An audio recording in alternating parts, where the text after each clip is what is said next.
Testing. Wonderful. Hello everybody, welcome back to the stream. That's the first time in a while I forgot to initialize my NVIDIA broadcast for my microphone, and that's why we should have a checklist before starting stream, because it has been a while. I am back and I am working on Winterreach Emporium. It is a game where you run a winter ski shop. You hire some folks. We're going to fix up these order UIs today. I've been working on this a little bit with these guys. I'm just going to ignore this. In the last episode, well, in the previous episodes, let's take a look. Let's look at the checklist. Let's take a look at this guy.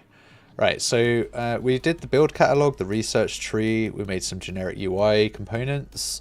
We created a Z order data table to manage the UI that comes up on screen in various locations so that we can manage the Z order consistently.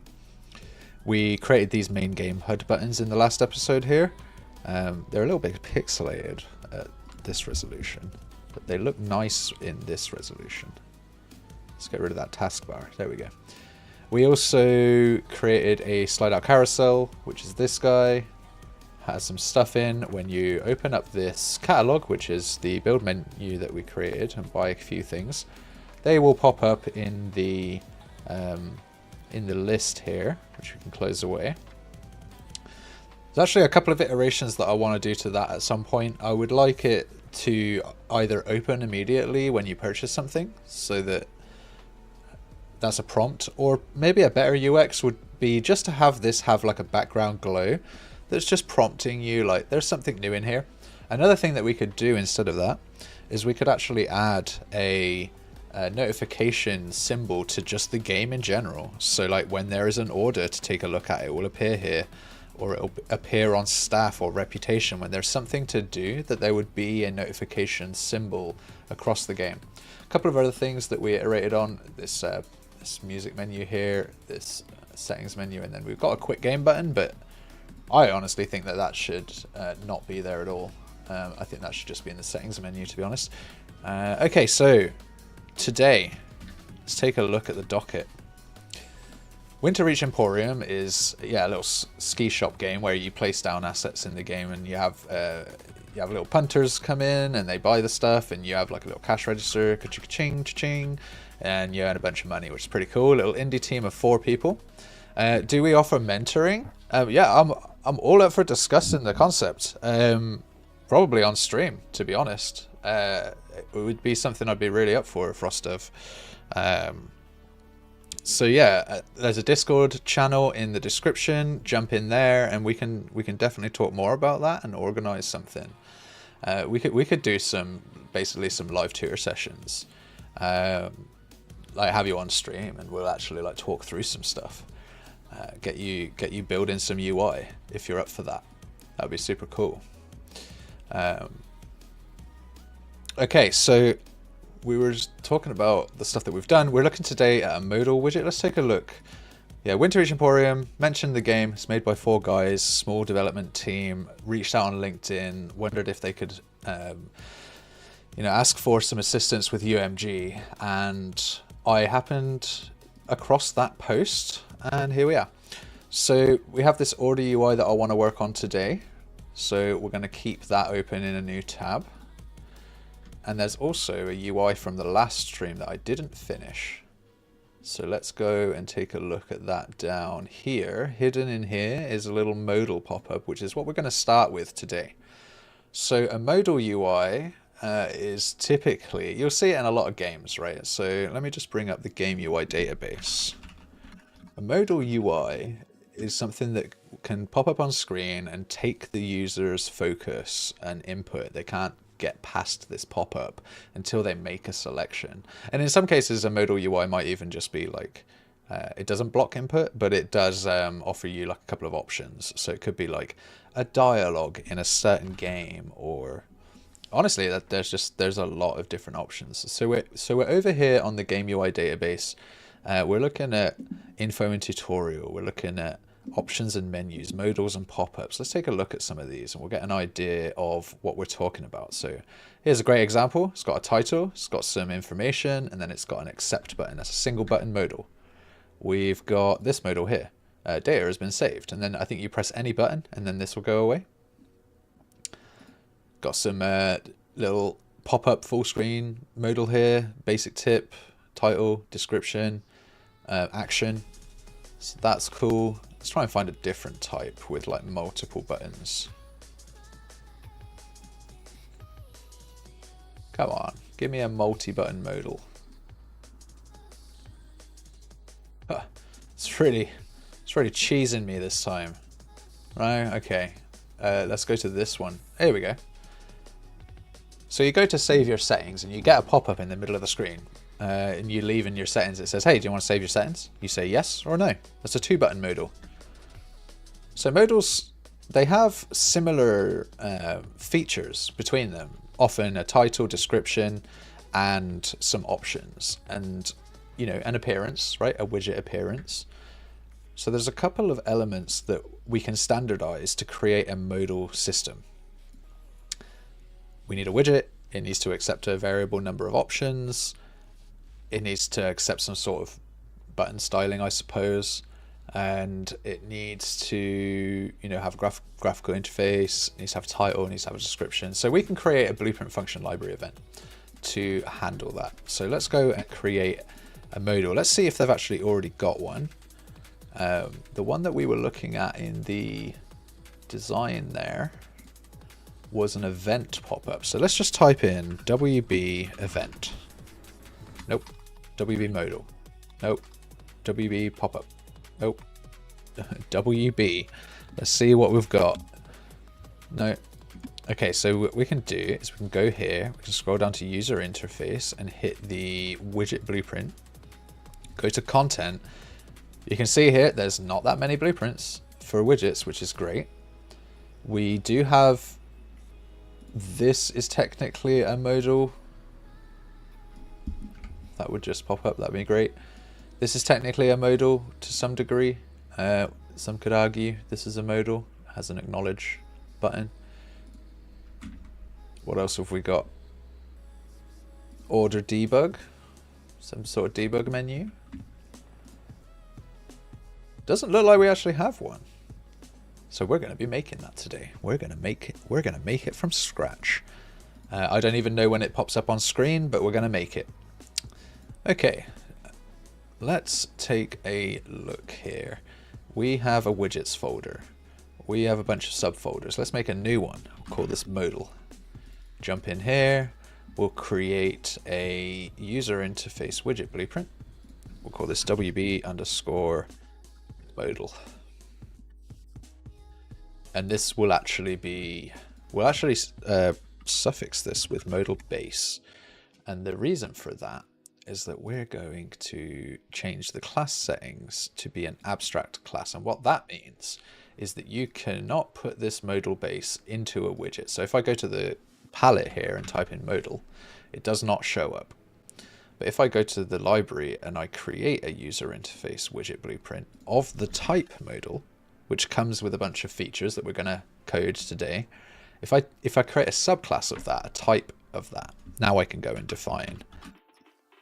And we'll just call this generic. Now I can define that one. So you see it's already popped up. So now I can put that, spawn that into the game. I can do anything I want with that. But actually for a abstract base class widget that just holds functionality, there is actually going to be no hierarchy in here. It's all going to be done through blueprint code. So bear with me while we whip up a bunch of blueprint code. So like we said, there's a couple of things that a modal has. Let's create some variables real quick. We got the title. That is a type of text. It's got a description usually. And it has options typically. We'll right click this, turn it into an array. So now we've got the three main things that a modal requires in order to be initialized. Next, we're going to need to apply this title, this description, this option to, fields, right? Text blocks, things like of that nature. So let's figure out how we're going to do that. We are going to create a function for getTitleTextBlock. And in here, we're going to return, or right click in the graph, type return. Go in here and we'll create a text block. Oh, that didn't work. That didn't work at all. A rich text block? No. Text block. Come on, be nice to me. Okay, a quick way of doing this, because it's not being nice to me, is I'm just going to bring in a text block. I'm going to make it a variable. I'm going to bring it down into here, and then I'm going to smash it in. There, just drag it in. Go delete this, and delete this. And now I've got whatever it was expecting. A text object, apparently. That's what it was expecting. Okay, so we'll just call this text block. Right, so getTitleTextBlock returns a text block. This can be a pure function, which means that it just, I don't know, cleans up in the graph, I guess. Can't be overrode. Actually, I think it can be overrode. Truly, I believe it's just for organization, but maybe not. It's typically const. I know that much. GetDescriptionTextBlock. Actually, why am I doing that? Let's just duplicate this one. GetDescriptionTextBlock. Whoopsie. This also returns a text block. So now we've got both of our text blocks. On the preconstruct event, we will add a call to the parent function by right-clicking on that node. So in case we ever subclass this from something else, we run that construction script as well.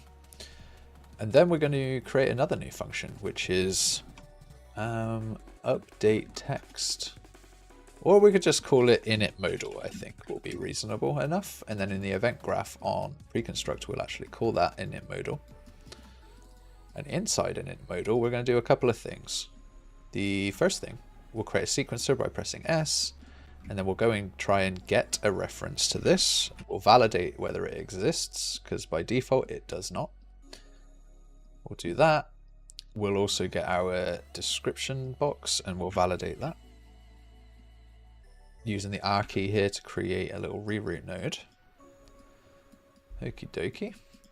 So create another new sequencer, and this is all just, you know, nice graph maintenance, just keeping it all clean.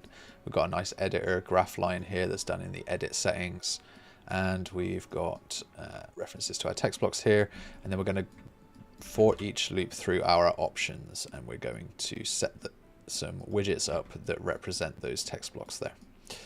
But first, as we get our text block, what we want to do is we want to set text on this text block, and we want to do the same on this text block as well. Just keep cleaning up our graph as we go. Let's change this to title and change this to description. We'll right click this and promote this to a variable. This will be title text. Actually, we already created these. Just drag them in with control click and drag. Get the description here. Just drag these both in. Just make sure these are empty. Okay. So if we compile this now, go to title, we'll just actually give these some default variables. So title and description in this one. Perfect. Okay. So I'm going to wrap this with init text blocks, and then we're going to wrap this one with init options. Sometimes I'll separate these into two separate functions, so a subclass might want to override it. But for today, we're just going to go quick and simple. Cool, so we've got that. The next thing that we're going to need, if we take a look at our references, just go take a look in here again. I think we had one open here. You can see that there's a button style that takes a text, right? And so our modal will need to be capable of determining, what button style we're going to use. And also it will want to determine what the text is and when it's been clicked. So we're going to need some sort of basic component button. So let's go take a look in our library here. We've got core Got a function library, which we'll come back to later. Got assets here, which looks like textures and so on. We've got widgets.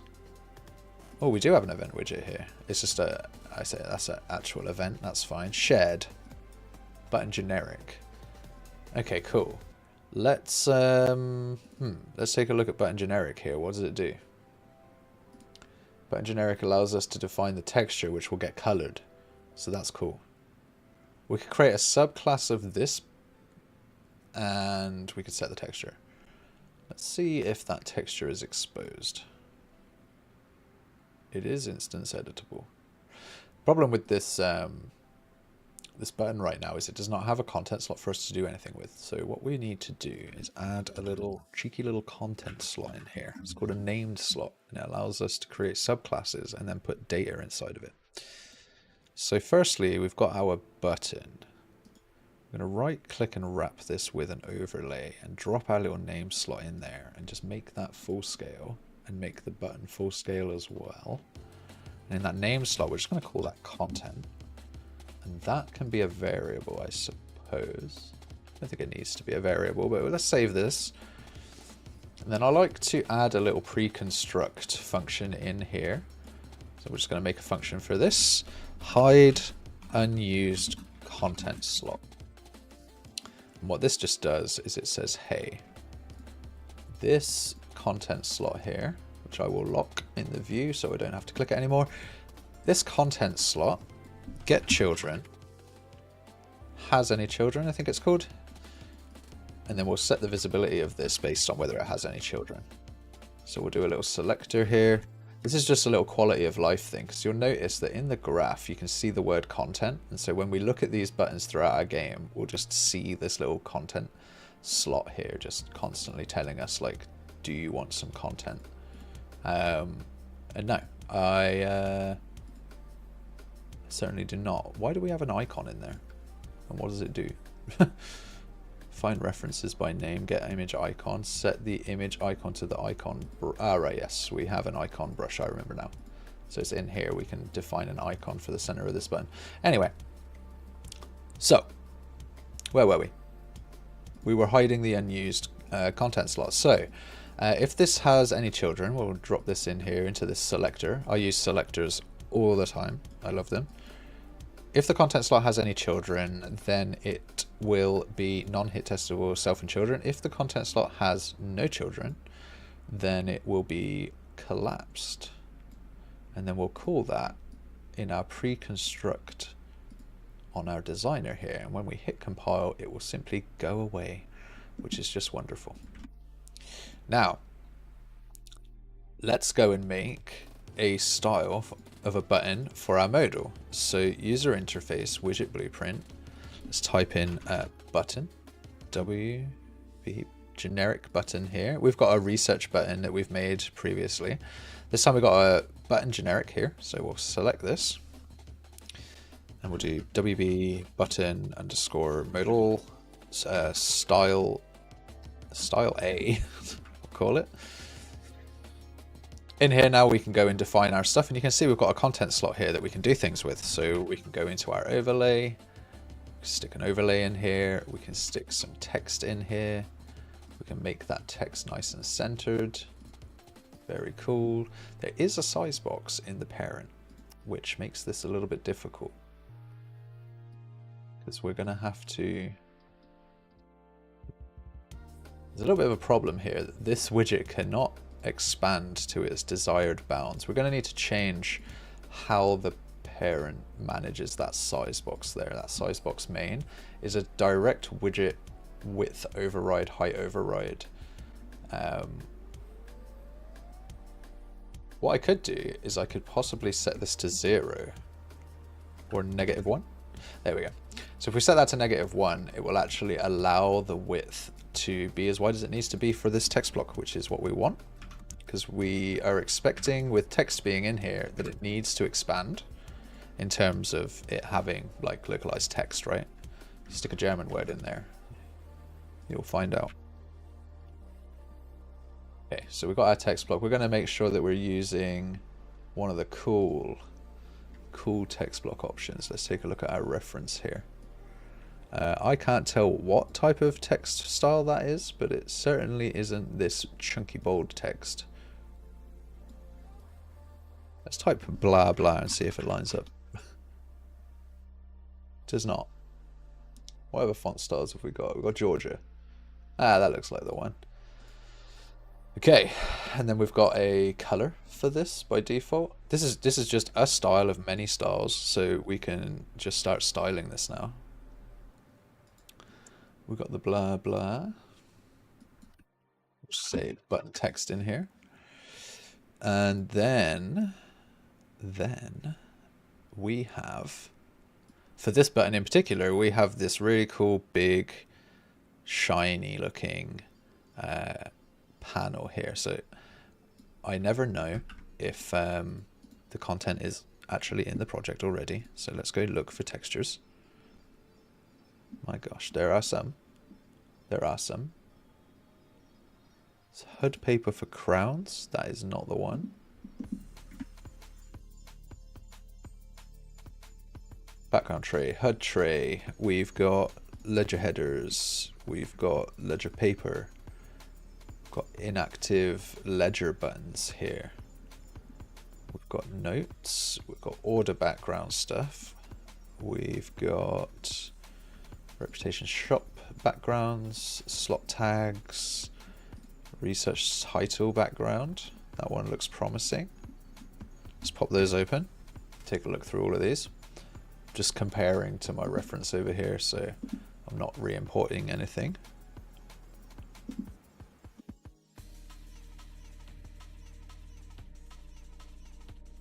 Looks close, but no cigar. Okay, so it looks like we don't have any of the required assets, so we're going to import them. I happen to have the Google Drive. So let's go here. We've got fonts, HUD, main menu, settings, research, pause menu, original font. Let's take a scroll. I know we're going to need these buttons, and I'm pretty sure they are already imported.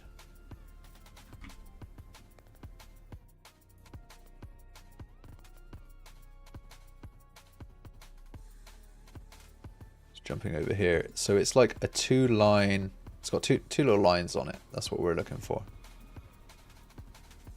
This one. This says ledger. That says ledger. We don't want ledger. Tab for achievements. That's not the one. Okay, so it's not in here. Maybe it's in HUD. This looks promising. HUD event. See, we do have a flick on the bottom left of this one.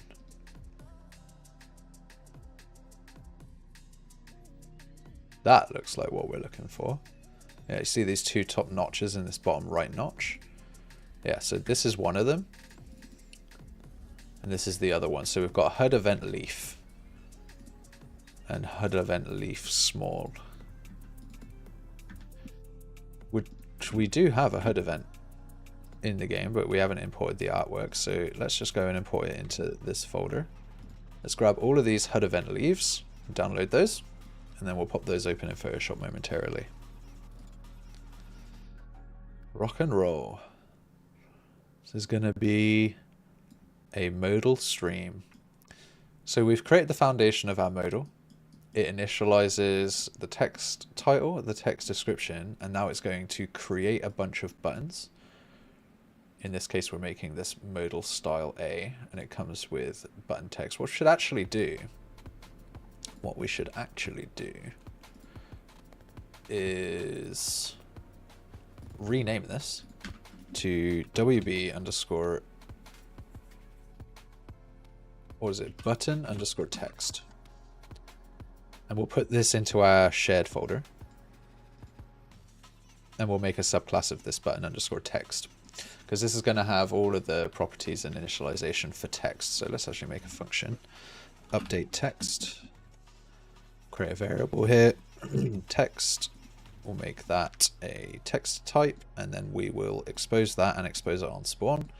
And then we will grab the text. We will grab the text block underscore title. Make it a variable. Bring that into the graph. Set text and drag this pin in, and now what we've called is a little update function that just sets the text based on the input text that we made as a variable of our class, so that when we instantiate this button, we can, so you can create widget like this. Whoops, not like that. You can right click, create widget, and in here you can type in button text, and you get this little text field because we ticked the box for expose on spawn. So that's a nice little doozy there. And then the text for this button by default will just be button text. And you can actually see the behavior of it in the graph now. If I come in and type in here button text 2, and it just does some cool stuff there. Button text. Another thing that we need to do is be able to control the padding, because it might not always be the case that your padding needs to be 50 units from the left and right. So we can get the slot as overlay, or overlay slot as overlay slot, set padding, and promote this to a variable, not a local variable, promote it to a real variable. So we'll rename this padding here text padding, and we'll also make that instance editable in this case. I think that would be nice if it was instance editable. Not sure if it needs to be exposed, because it's going to be based on the style of the widget that we're going to make momentarily. And by default, that padding can be 50 units. Or at least right now it's 50 units, which seems like quite a lot, to be honest. Compile this, and now we can see we have this little text padding field. We can set this to 150 if we want, and it'll break the style, because of course it will. That's fine. Right. Let's go back to Photoshop here, and now we're going to go and open those files that we imported.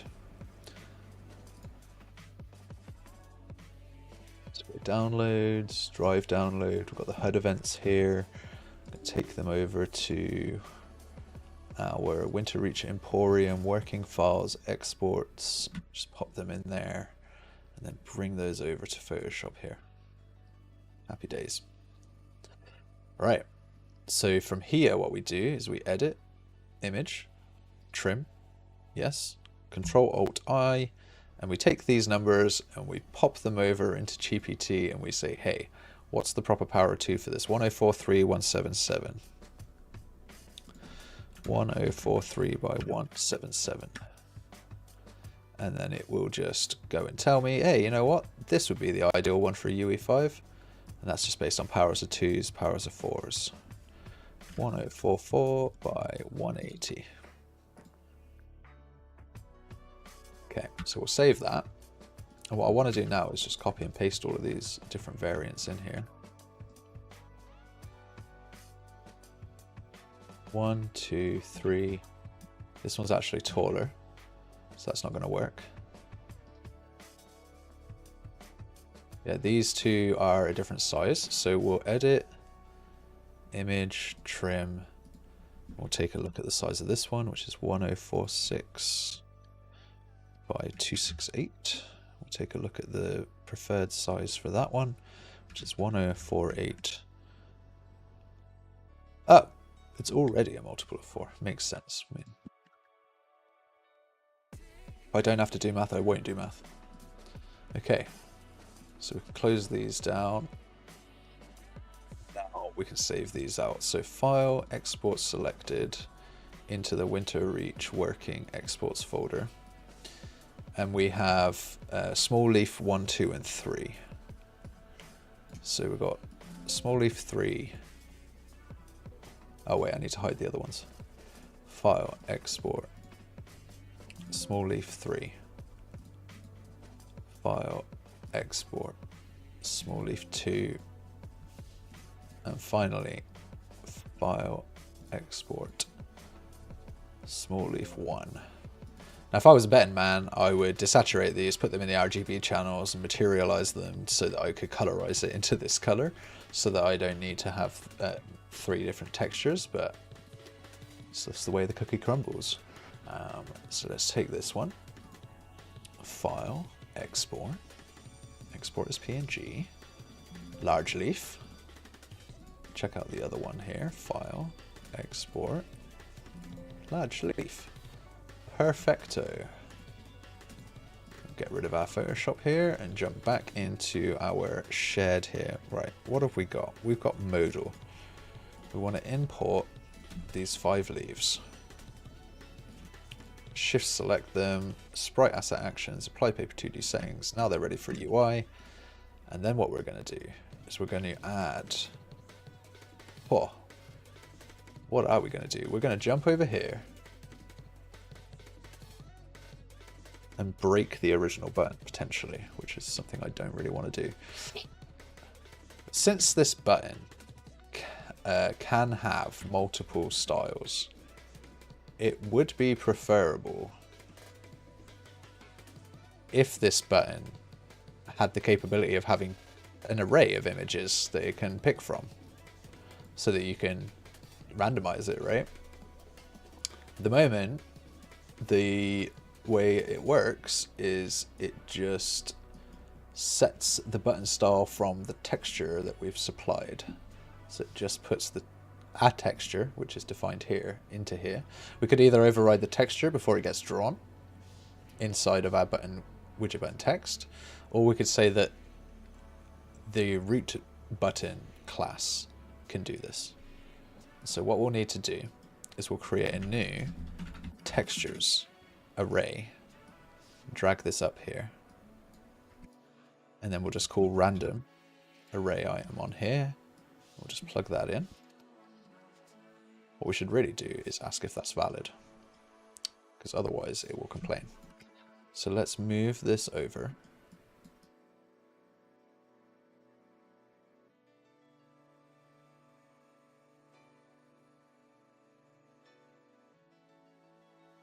And we will collapse this to a function. Set button brush from texture. It comes in with a random texture and then validates it.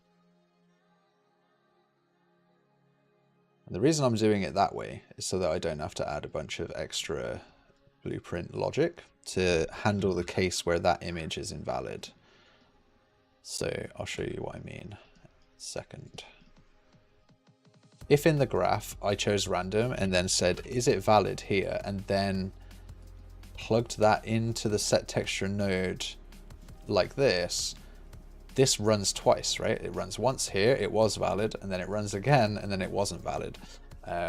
Could be the case. So what you do is you randomize once, cut, measure twice, cut once. In this case, measure once, cut once.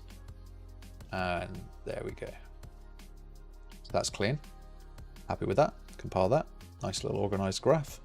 Everyone loves an organized graph. Right click on here, refresh the nodes. Cool. So now we've got that running. And the reason I didn't just directly override texture is because I want to now go and find all the use cases of button and make sure that I'm not breaking anything. So in the reference viewer, which is a right click asset, let's go and check out a couple of these places. So we've got a couple of buttons right here. We're going to need to take this texture and drop it in here. We're going to need to take this texture and drop it in here. And we're going to need to take this texture and drop it in here. And compile. And now we see that's updated correctly. And basically step through every button and just do that little dance on all of these. This is just because I'm refactoring how this works. I now have a little bit of tech debt that I need to go and resolve. You could do this automatically if you've got a massive project. You might just like just leave it or make an editor tool. But yeah, compile that. See, ta-da! Go back in here. We've got all these buttons here, so this is just the way it is today. Got to go and upgrade our awesome button. Whoops. And that's what you don't want to do. You don't want to accidentally break the game.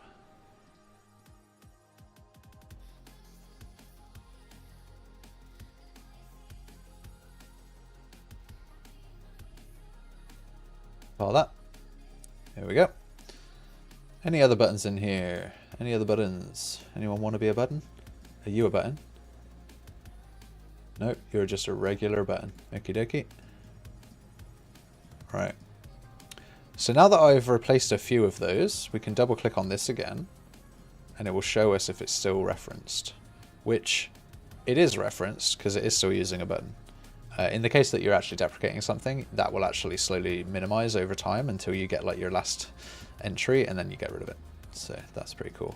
Button research here, pretty sure this doesn't care. It's minimizing way too small right now. Okay, so I think this is just default. This should have an entry in the common button generic. Let's just make sure that that is the case by default.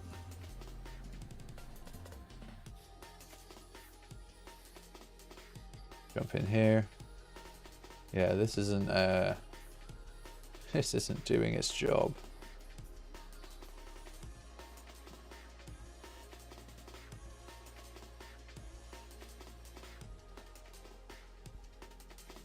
Okay. What other buttons do we have? Just got to keep stepping through them. Luckily, I've only done part of the project, so it's not going to be too many. He says, and then comes across another 8 buttons.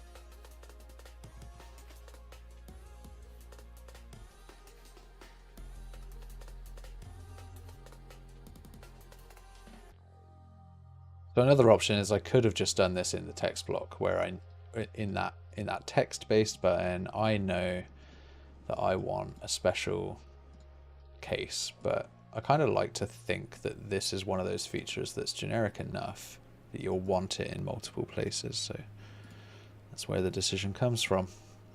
Okay, so we can get rid of everything else that we have been looking at and just bring in all of this to our main view.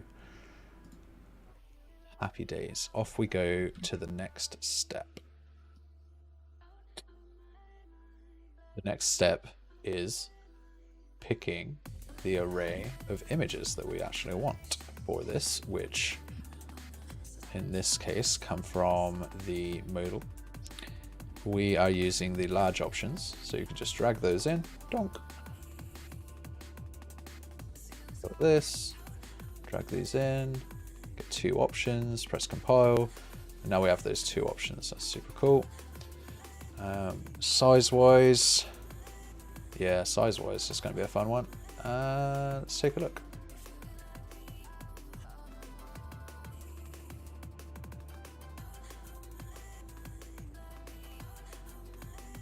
Let's say around 380 by 100. I think it's around, you know, well, it's going to be, yeah, it is going to be the size of this because it comes in that way. 1046. I think I may have imported those a little bit large.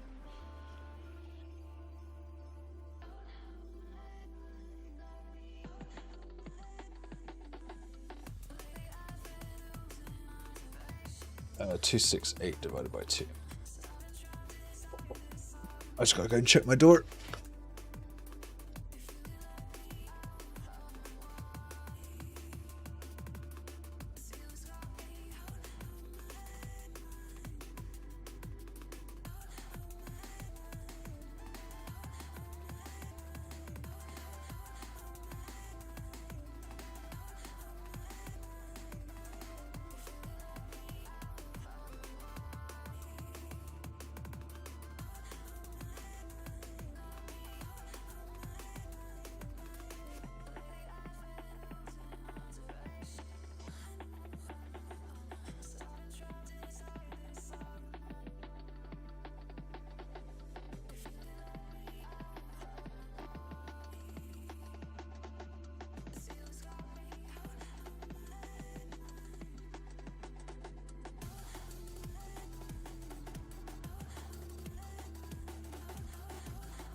And I am back. Hello there. Hello there. All right. let's get back to it. I'm just going to check my messages.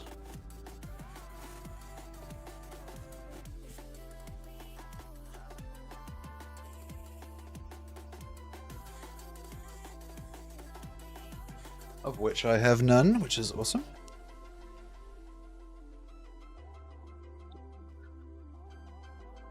There was a stage in my career when I was like, I must be in the meetings. I must have awareness of the situation. I can't do my job without being in every single meeting.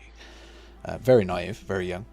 I just remember being that way for like a week, and then after some years in that job, I was like, you know what? Less meetings is better, actually. It means things are going smoothly, and if we can't asynchronously keep each other up to date, then we're doing something wrong.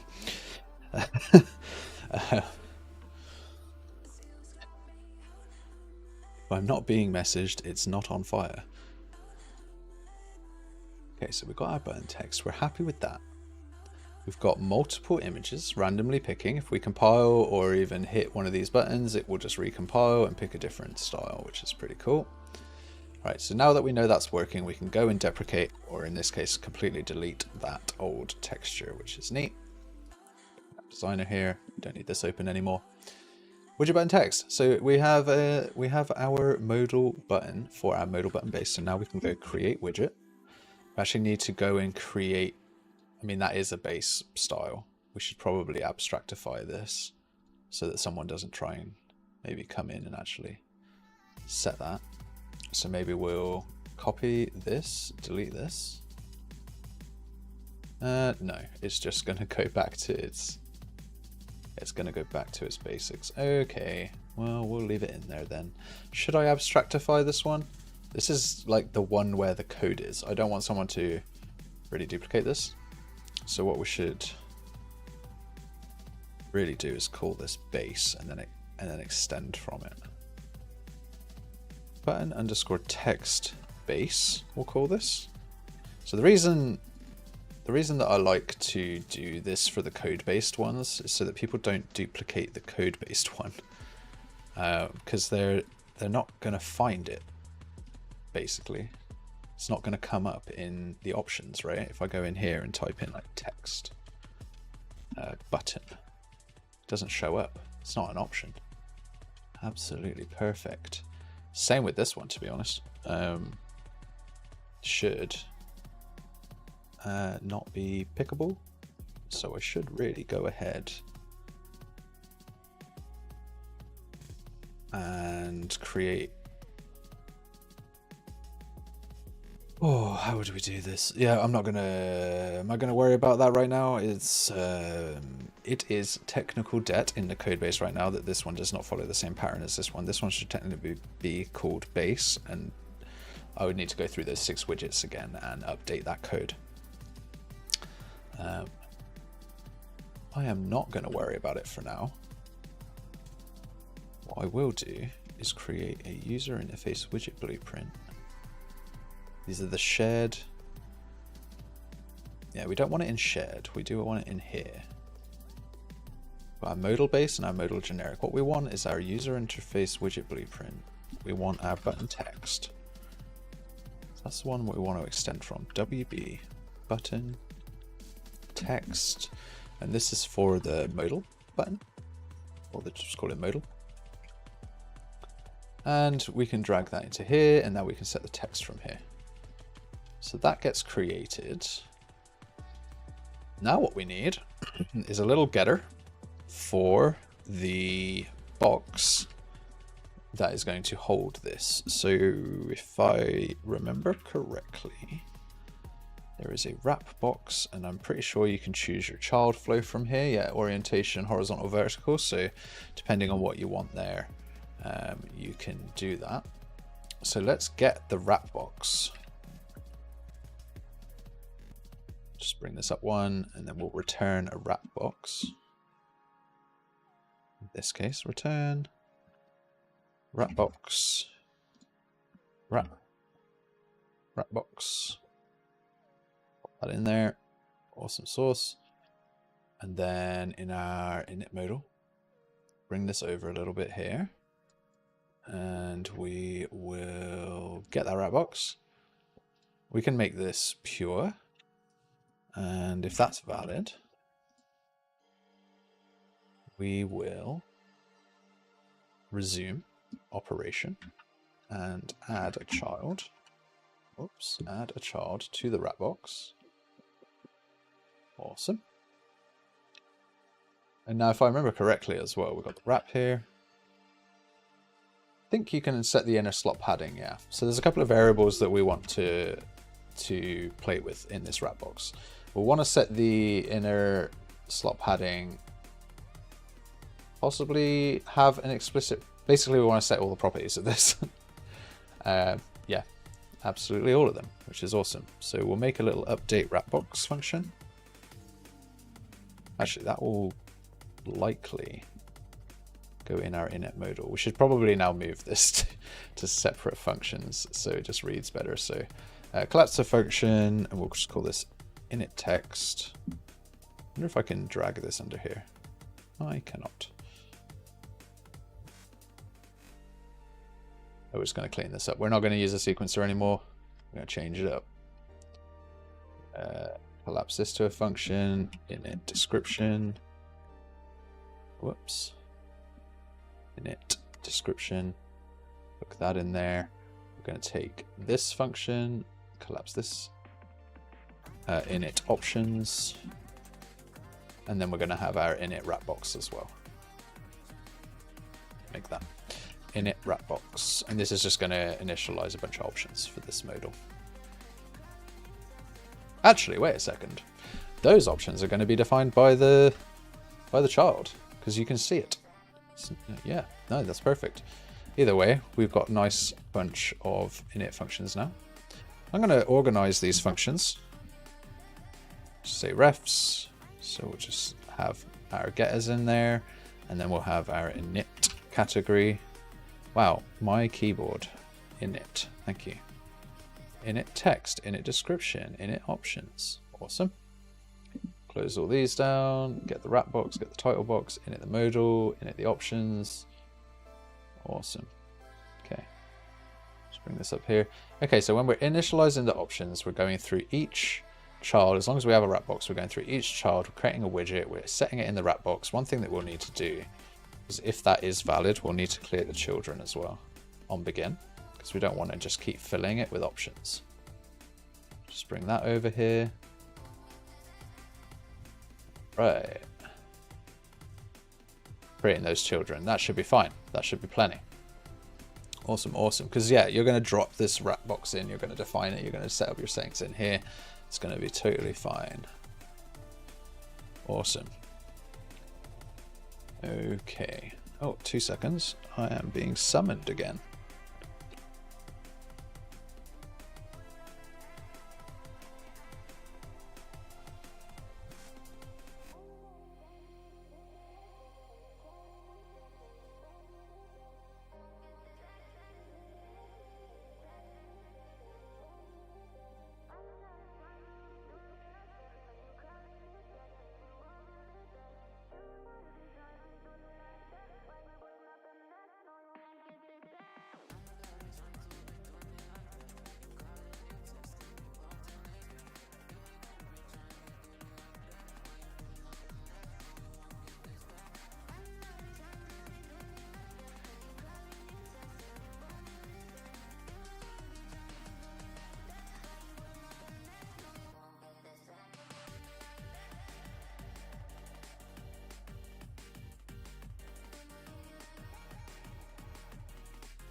I am back again. So we've got the wrap box, everything there is sorted.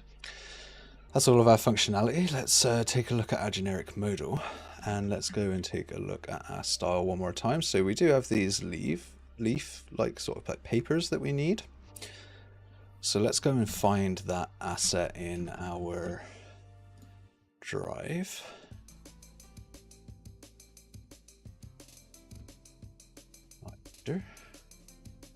Looks like these ones, so we'll go and download those. Take a look at those.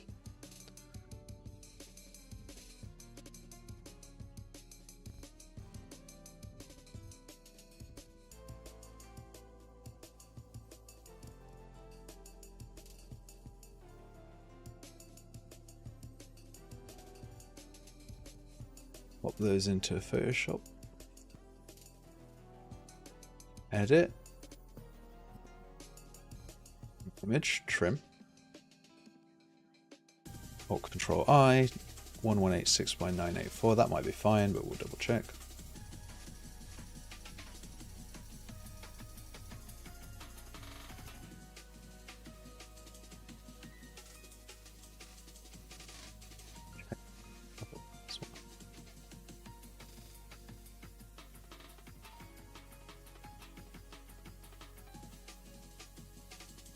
This one actually fits in the same way. I don't know as they need to be separated, but it might be the case that they're used in a separated way. Yeah, let's just export them. File, export as PNG. We'll just go, should be in here. One, file, export as PNG, 2. Sorted. Move that out of the way, jump in here, import those, boom boom. Sprite actions, apply paper 2D. Alright, so one thing that I haven't done is actually name these correctly, so I'm going to right click and batch rename them. And I'm going to search for, or I'm just going to prefix them with T underscore, basically. That's all I want to do there. Same with these. Batch rename these. Stick a T underscore there. Got to keep your conventions. Okay. So now generic modal. Let's take a look at the makeup of this. We need a grid panel. How are we going to do this?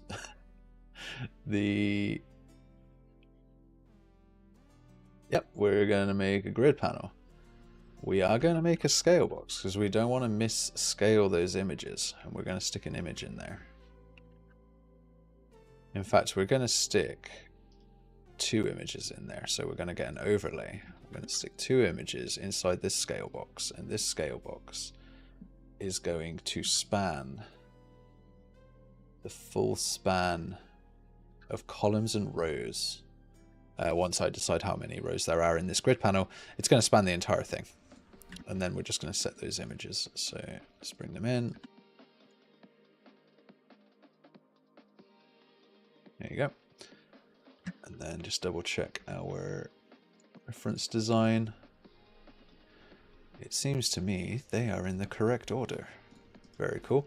The reason I imported them separately is I'm going to randomly rotate them because I think that will look cool.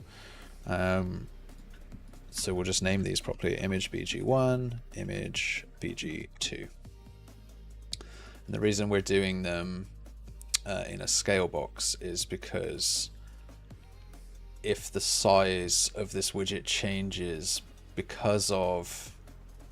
Yeah, this needs to work properly. I don't know why it's not doing what I want right now.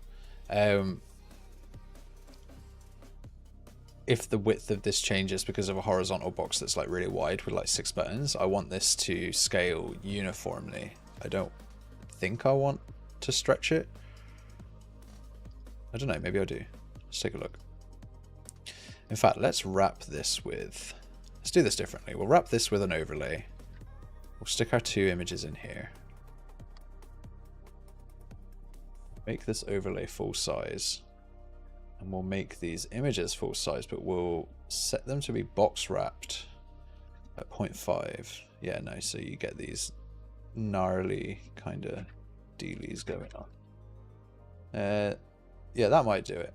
So now we've got this kind of, like, you're not going to tell because the center is like noise, but you can actually size this. As long as you're not going too small, you can size this quite nicely. So that's going to be the makeup of the base modal. That's very cool. If we go in here and go desired size, it should just be whatever the original desired was. So we'll keep it there. We know at least now it's reactive, so that's good.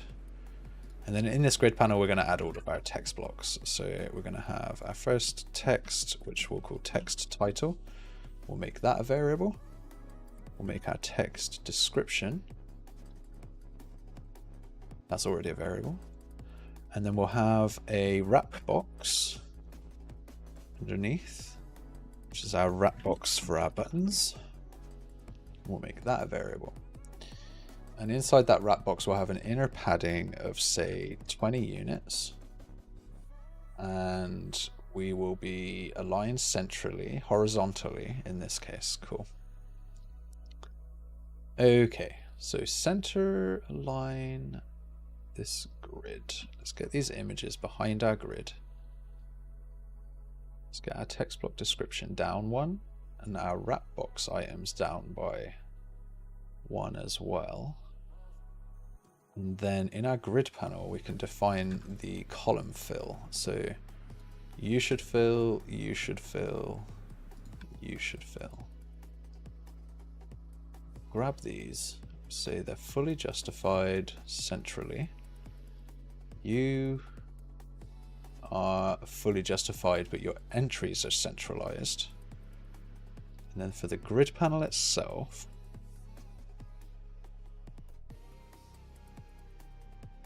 let's give it some padding.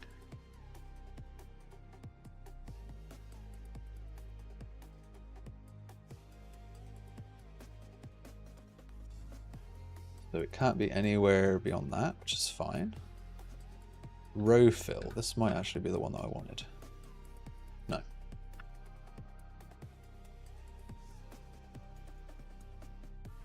First one's going to be auto. The last one's going to be fully justified. This is our wrap box. That's cool. Don't know why these elements are not filling up the full width.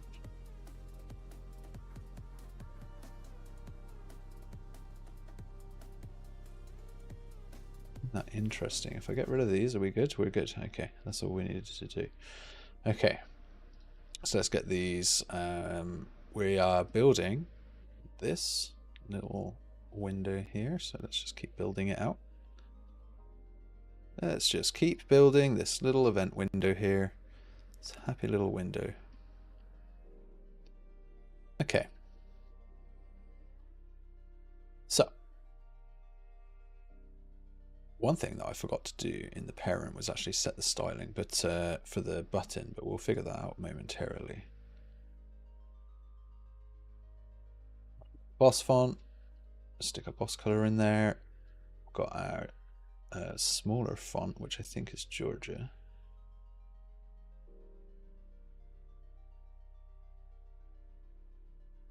And is also the main color.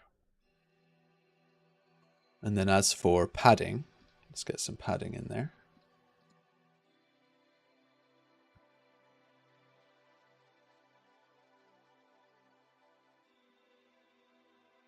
Let's actually make this in, how are we going to do this? Well, basically this needs to be way larger. 64-point font. This needs to be a little larger. Let's go 48.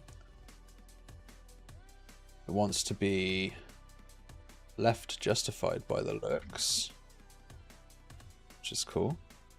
We've got the lorem ipsum in there. Let's get some lorem.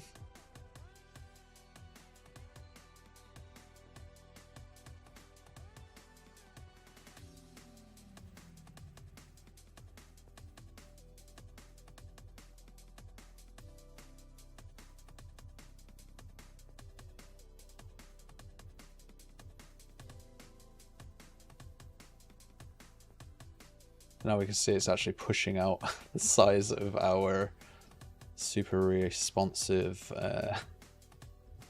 widget. So let's wrap that text. Auto wrap.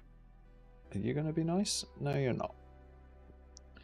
Okay, well I know the general size that I want to keep this, so I'm just going to do an auto wrap around about here. Happy days. Got a message in the chat here. I really love that stylized look. Yeah, it's really neat, right? Like it's got these nice little dots in there, these nice little splatters, and then it doesn't look too bad when you stretch it, because artists be artin'. Let's get rid of a bunch of these lines. I got way too many lorem. There we go, little 3-line lorem there. That lines up with what we're looking at. I think this is slightly bolder as well. So we're going to go bold here. No, we're not. No, we're not. We're going to go default. Okay. So that's that. Compile that. Awesome. Now in our graph, we just override the getters. So we've got our get description block. We've got our get text block. Ooh, title text block here.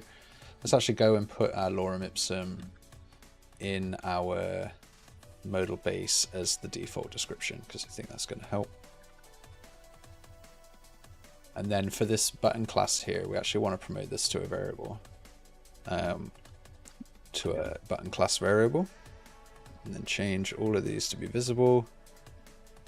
Let's change this button class type to button text base class. Compile, refresh this, get our text back. Cool. Default button class is already set, so that's cool. Okay. So now back in our modal generic, we just need to set our wrap box as well that we set up earlier. Put our wrap box in here. Go to our title text block, put our title in here. Go to our description text block and put our description in there. I don't know why this is appearing in that order. It's not making me very happy. Okay, close. Back to the designer. Okay, we got title. We got description. We could change this description if we wanted to be something smaller or longer. Okay, we can compile that. We can then go into our modal and say we've got two options. So that's pretty neat. And then we just have like option one, blah, blah. And then what else did the original thing say? It didn't really give me an option for option 2. Let's just say option 2, nope. Okay, and then so the first thing that I'm seeing is that these buttons are not, well, firstly, it's changing size when I do this. My God, this is enormous. This is enormous. Let's just divide that by 2. Divide that by 2. Now we're a little bit closer to the original intent, but these buttons aren't the right width. Firstly, because I scaled down the whole box, we actually only need 50 unit padding on this now. And this wrap size is probably double the size it needs to be.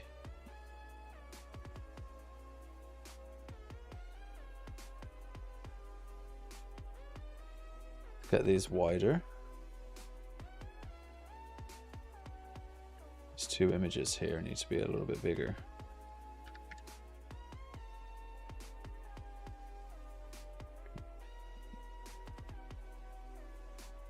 Should wrap around 600. 700? 800? 700. Okay.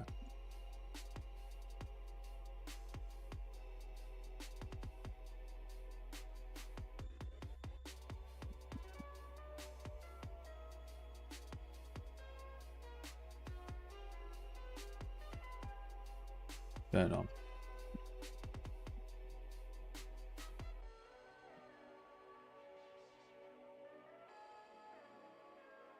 Okay, well now, yeah, the font is way too big now because I messed it up the first time. Right, That's looking closer.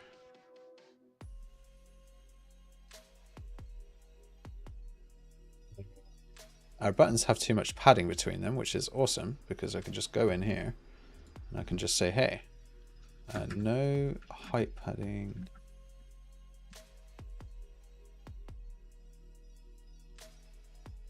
Ah, okay, 0 padding apparently. It's got to be some padding, surely. Okay, and then from the bottom of the window, at least 10. So you can see here, like the bottom of this grid is not looking good. So we'll just go like 70, 60, 65 maybe. This image here as well is like, it's way softer for some reason. I'm wondering if the image is imported with like the wrong type. Like not sRGB? No, it is sRGB. Okay, well, looks like we're fine. We're fine, laddies. What do you mean it doesn't look bad, it's fantastic? What? Yeah, that is what I mean. It doesn't look bad at all. It looks awesome. I quite like it. I'm quite opinionated when it comes to UI sometimes. Quite often, in fact. Okay. So that's cool. I'm wondering if I need to set something up on here like that, like 1, 1, 0, no, delete, no, delete, delete. Okay, well, these buttons are not the right size. I cannot accept this design until the buttons are the right size. So what's the size of the image here? It's 800 units wide. Let's go to our button that we're using, which should just be the case of clicking on here and going and taking a look at our button. And then we just change the size here to like 780 by like 200. It's funny because this is literally the size it was originally.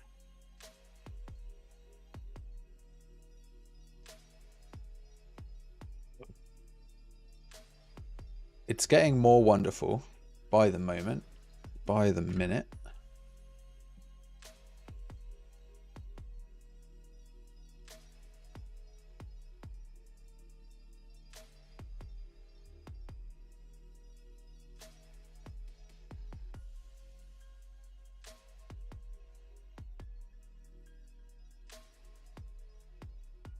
It keeps deleting my lorem ipsum, and I need to know why. It is just repeatedly deleting that.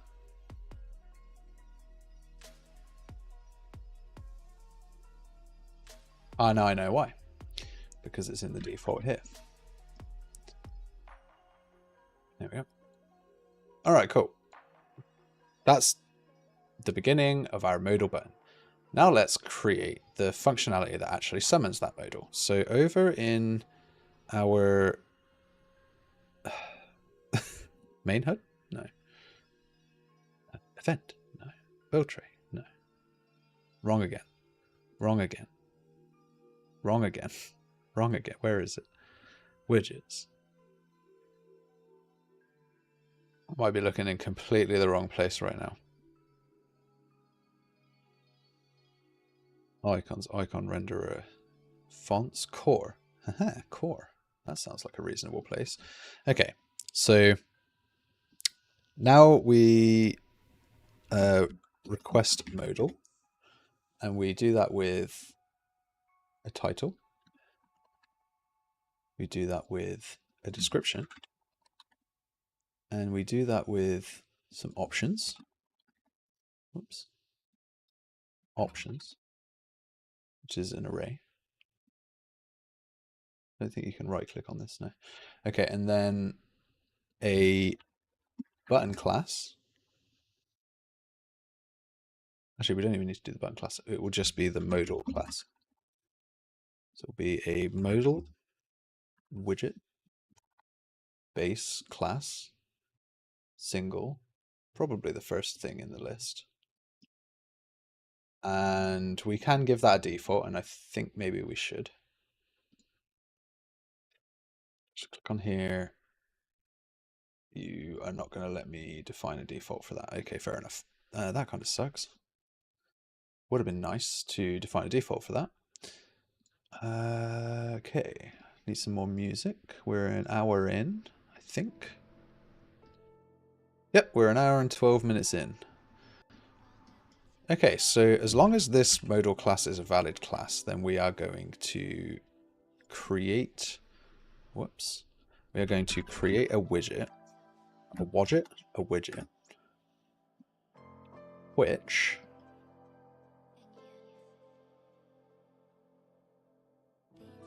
is of the modal base class, and we're going to expose on spawn each of these options. All that. Now in our BPF UI, we can slot in the title, we can slot in this, we can slot in the options, and we shouldn't really need to define the button class here, to be honest, because you would do that in your class here. So I'm actually going to make that not exposed. Boop. And then we're going to add that to the viewport, like straight to the center of the viewport, because can just get the Z order here, get Z order from the widget class, which in this case is this modal. Because what we're going to do with our modal generic here is we're actually going to wrap this whole overlay, wrap with a border that is filling the screen. The overlay itself will be centered. And the wrap box will need... this wrap box is going to need an explicit wrap size. There we go. This background border is going to be the sort of like blinds to the game, right? And we're going to make sure that this is actually... where are we doing this here? Visibility, and make sure it's visible so it can't be clicked through. And what we could also do, just to shiny that up even a little bit more, is just give it a little bit of a background blur. So we just say, hey, the background blur is like 4.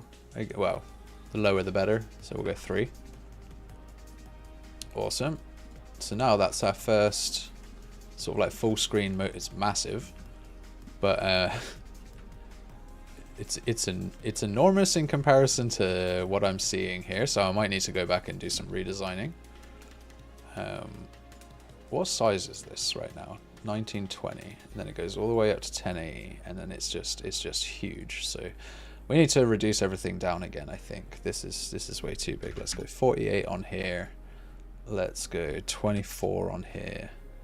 Let's go and edit those buttons real quick. So it's our text modal buttons. Let's shrink these down to like 600 by 150.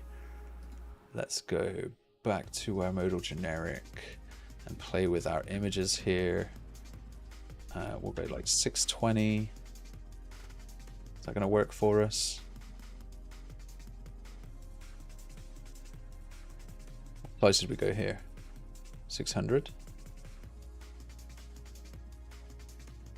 Okay. The wrap size of this needs to be reduced. 600. 580. There we go.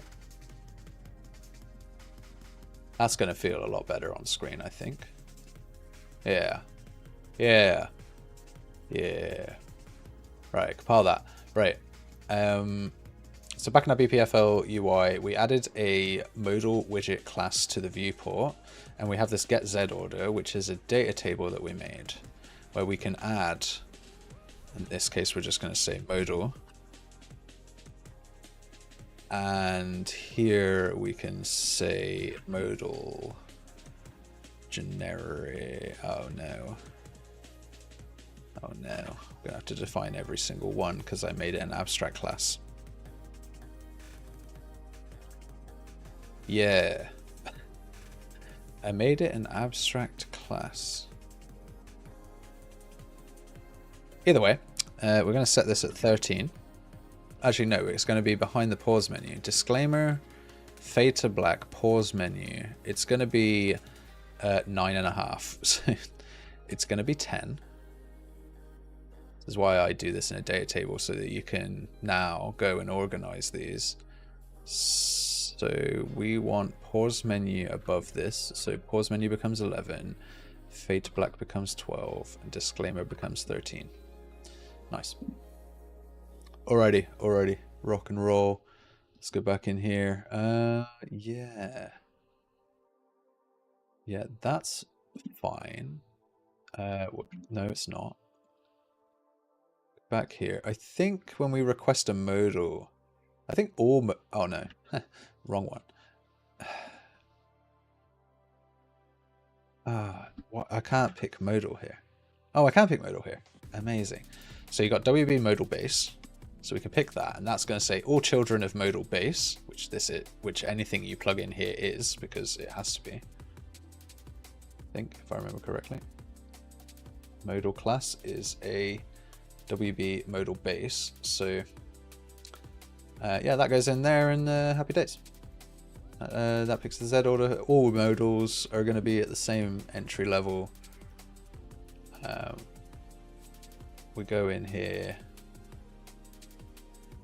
Sorry, no, we don't. Go in here, here, here.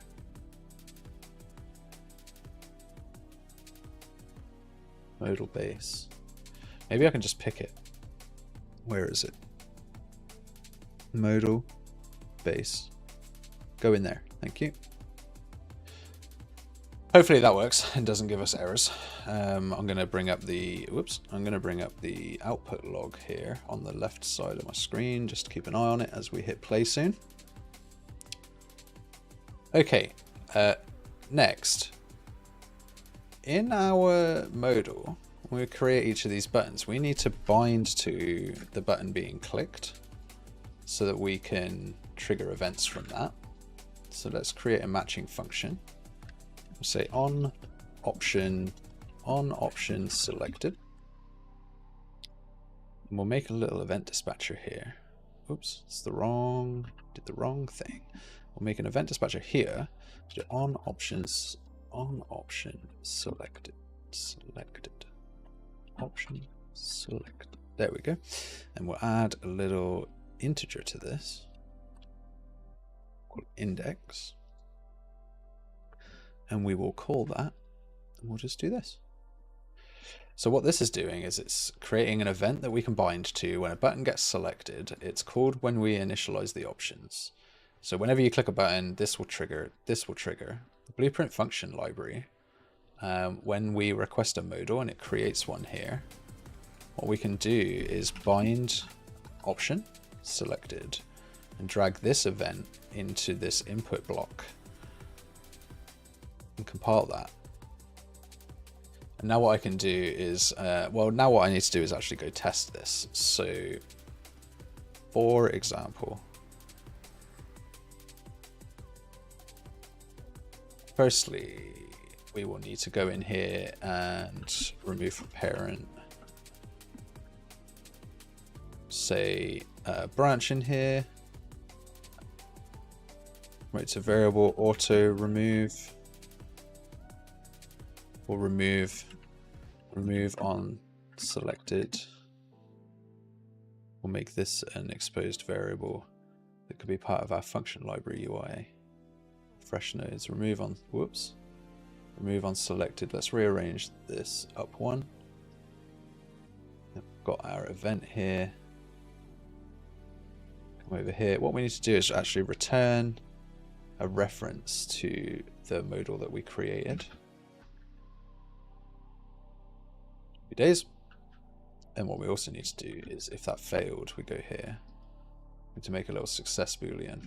Actually, I suppose we don't, because we just validate this.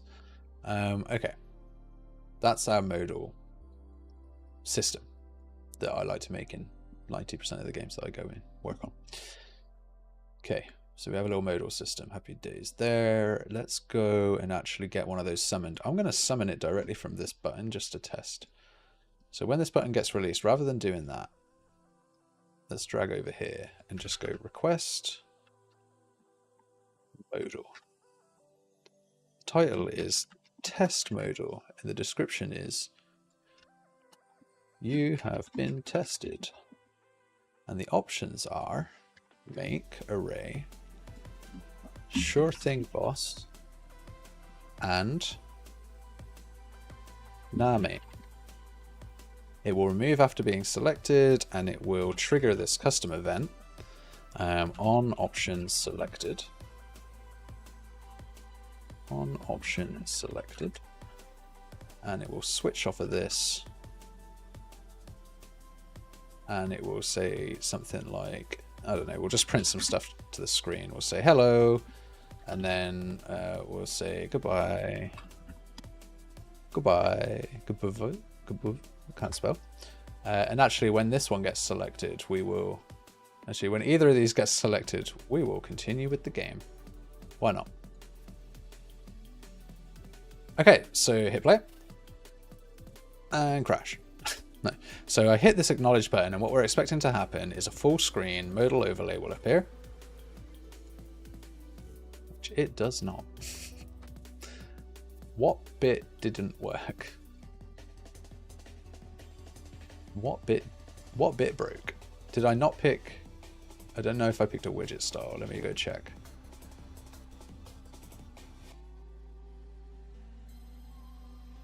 Oh, well, first, yeah.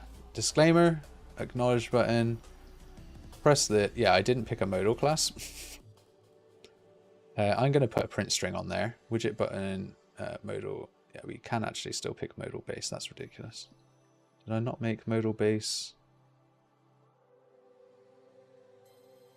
Where did it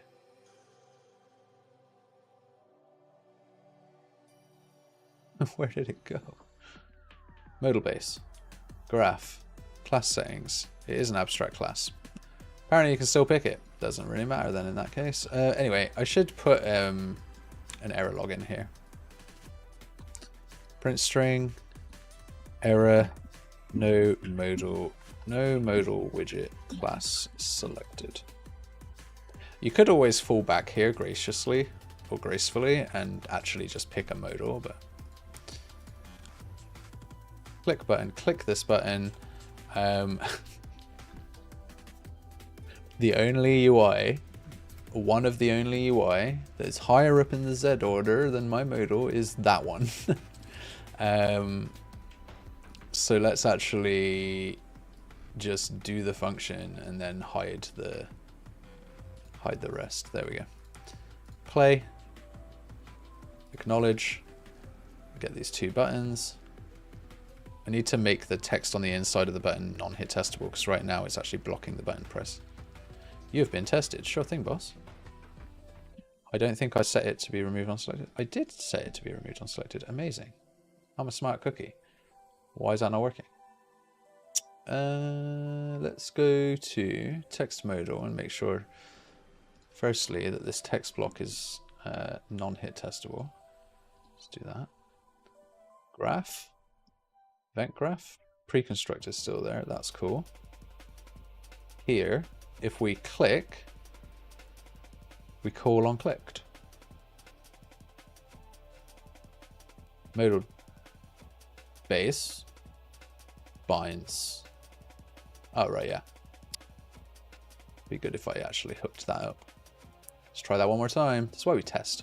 Acknowledge. Sure thing, boss. And then now we can start the game. Cool. I don't know when that event is meant to pop up. But that event now exists. That was one of the things that we were going to do today. So we can tick that off the list. We have a modal button. GG. Okay, so next up, what I would like to do, just to clean that up a bit, is, or to expand on that a little bit, what if you wanted this button to be one style and this button to be another style, right? Like you wanted a, in fact, the reference that we were looking at does exactly that. This is one style, this is a different style. So you want a different button style per button. So let's actually go and support that. We've got button class here is an entry. Let's actually make this into an array.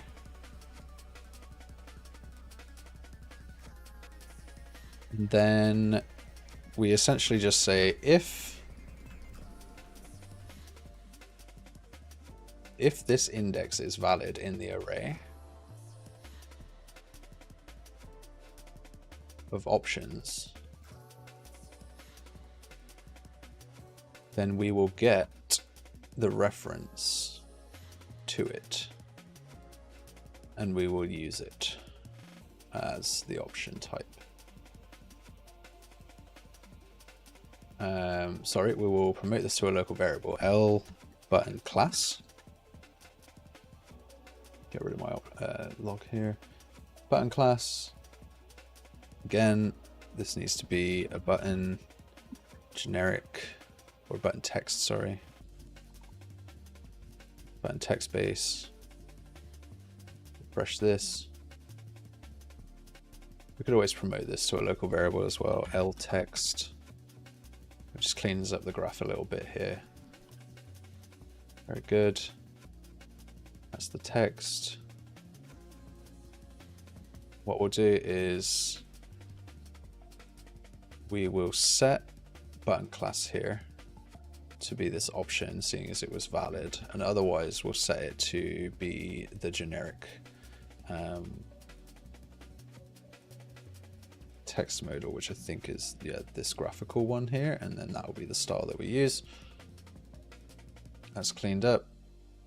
Now it's a lot of code, right? But what we're doing is we're coding for it to be simple for the next person to do it. Hello? Yeah, you're not connected. You need to be connected. Cool. We want it to be simple for the next person. So when the next person comes in, I just need to make a modal. It's like, this is how you make a modal, my friend. It's pretty dead simple. I'm just going to actually pop that into their Discord because they will be interested in that.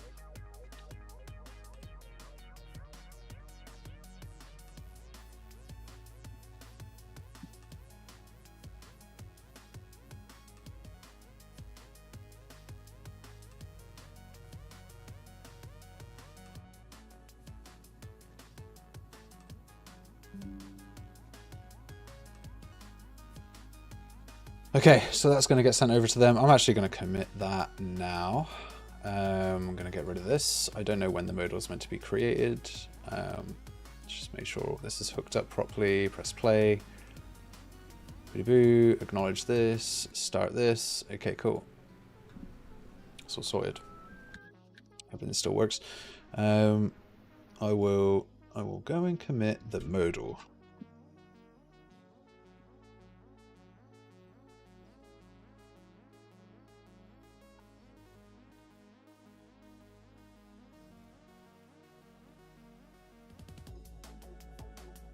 All right, and close all of this down. We're moving on to the next item on the list, which is the order UI. So let's find the reference for the order UI. We don't need any of these now. Probably still need the lorem ipsum, maybe. We've got the order log right here. Okay. So this is what we're building next. We are at 1 hour 31. We'll see if this one would be a little bit quicker.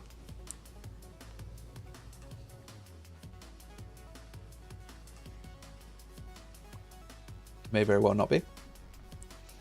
May very well be taking us up to 3 p.m, 4 p.m. even. And then I have a meeting at 5. So I'm just going to check my messages.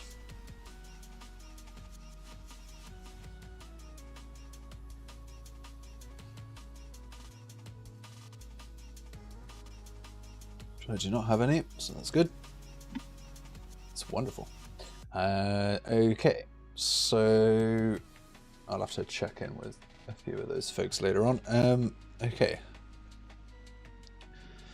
Widgets. order log. Here is the order log.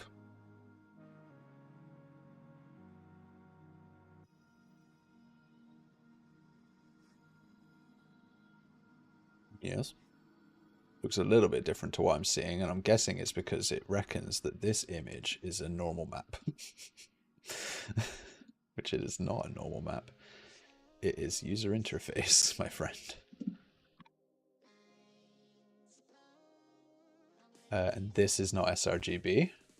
So let's make that the case. I'm guessing this one is not sRGB either. Let's make sure that's the case. Okay, now it looks the same. And then you've got a stamp that comes in as well. So there is a button here where you can hit this. And then I'm guessing the idea is a stamp comes down. So let's get that in. Oh, before we do that, let's see if we can actually even open this order UI. I don't know why I'm hitting play. The quickest way to find out whether this order UI is even drawn to the screen is to right click and go to the reference viewer. And we'll notice it's never drawn.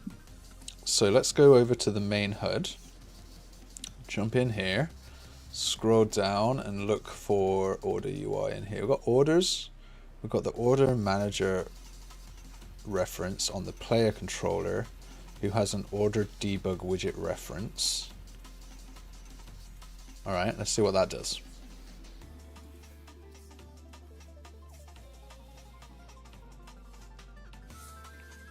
It shows this right now. Order debug menu. You can place an, oh, I see. So you're going to click on these. It's going to update this, update the list, and then I can place the order. Something happens on a little progress bar here. And then, I don't know, somewhere an order happens. I don't know what the next stage is, but I know what all the UI I need is, which is in this order debug menu. So let's go and check out the order debug menu. Got the actual order log here, which we're going to put in a folder called order log. Pop that in there. Gonna right click and update redirectors on that folder. Hi, I saw you were doing Arc Raiders UI, but only the compass. Will you be getting to the other? Yeah, I will, Novak. Stay tuned, man.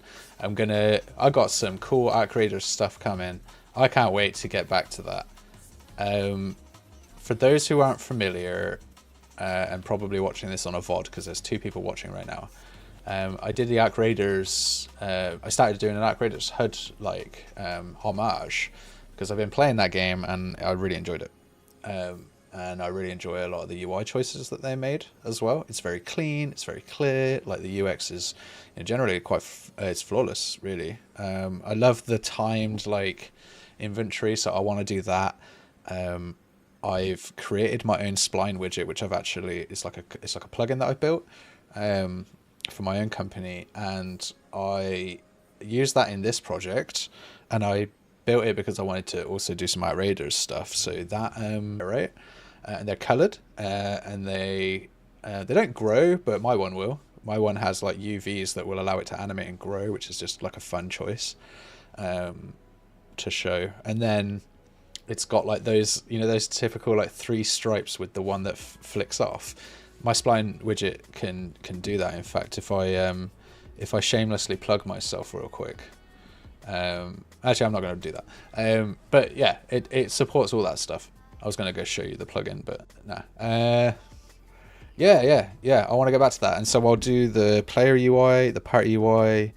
I'll do.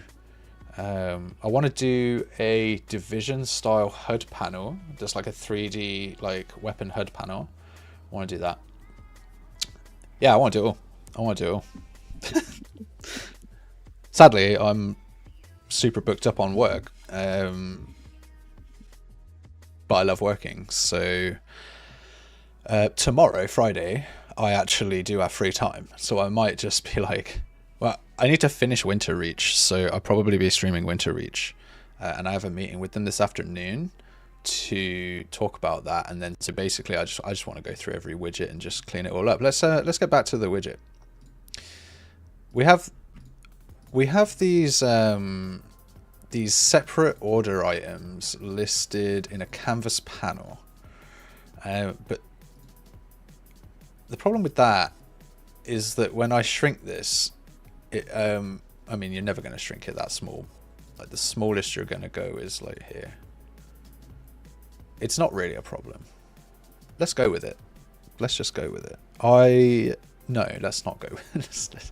I'm not going to do it. So what I want to do is I want to put these 4 elements in a horizontal box, and they each take up an amount of the space of the box.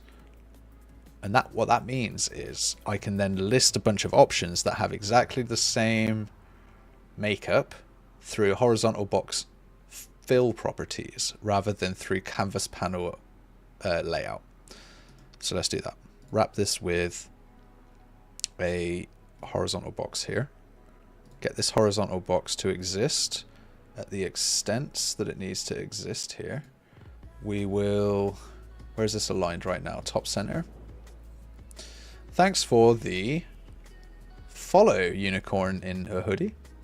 I am a fan of unicorns, I have to say. I think mystical creatures and anything fantasy is awesome, despite my previous message that was portrayed of me saying I absolutely love Dark Raiders. I am also massive on actual fantasy stuff. So there you have it. A man of many tastes. Okay, so we're filling this. It's Novak from YouTube. I prefer Twitch. Fair enough. Did you happen to also subscribe on YouTube? Because if you did, then that notification does not work. Because it's supposed to do the same thing on YouTube, but I guess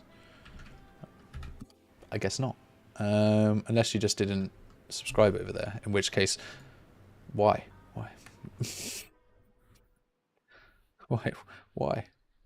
What did we do wrong? Okay, so this is a little hack that I've been doing lately. You grab this like this. You go to GPT and you, well, probably don't look at all my threads here. Who knows what things are in there anyway. Right, Control V in here. So we get this. I need to know the fill box size for horizontal box text block children for this widget. Please analyze and tell me the fill sizes. So it's going to take a screenshot of what I just gave it, which is the bounds of this, and then it should get back to me with the exact fill sizes that I need. Because that's just going to save me a whole bunch of time. And then the other way you can do it is you can hover your mouse here, and at the top you can see the pixels, right? So then you can get a piece of paper and you can write down like here to here, here to here, here to here, here to here, get the sizes, and then stick that into a calculator, and you'll get your answers basically. Oh man, we're almost at the end of the song, at the end of the playlist, I should say. This is annoying. Maybe what I should do.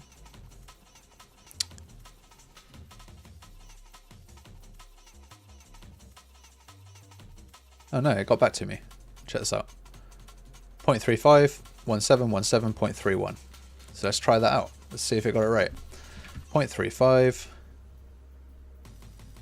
What was the next one? 0.17.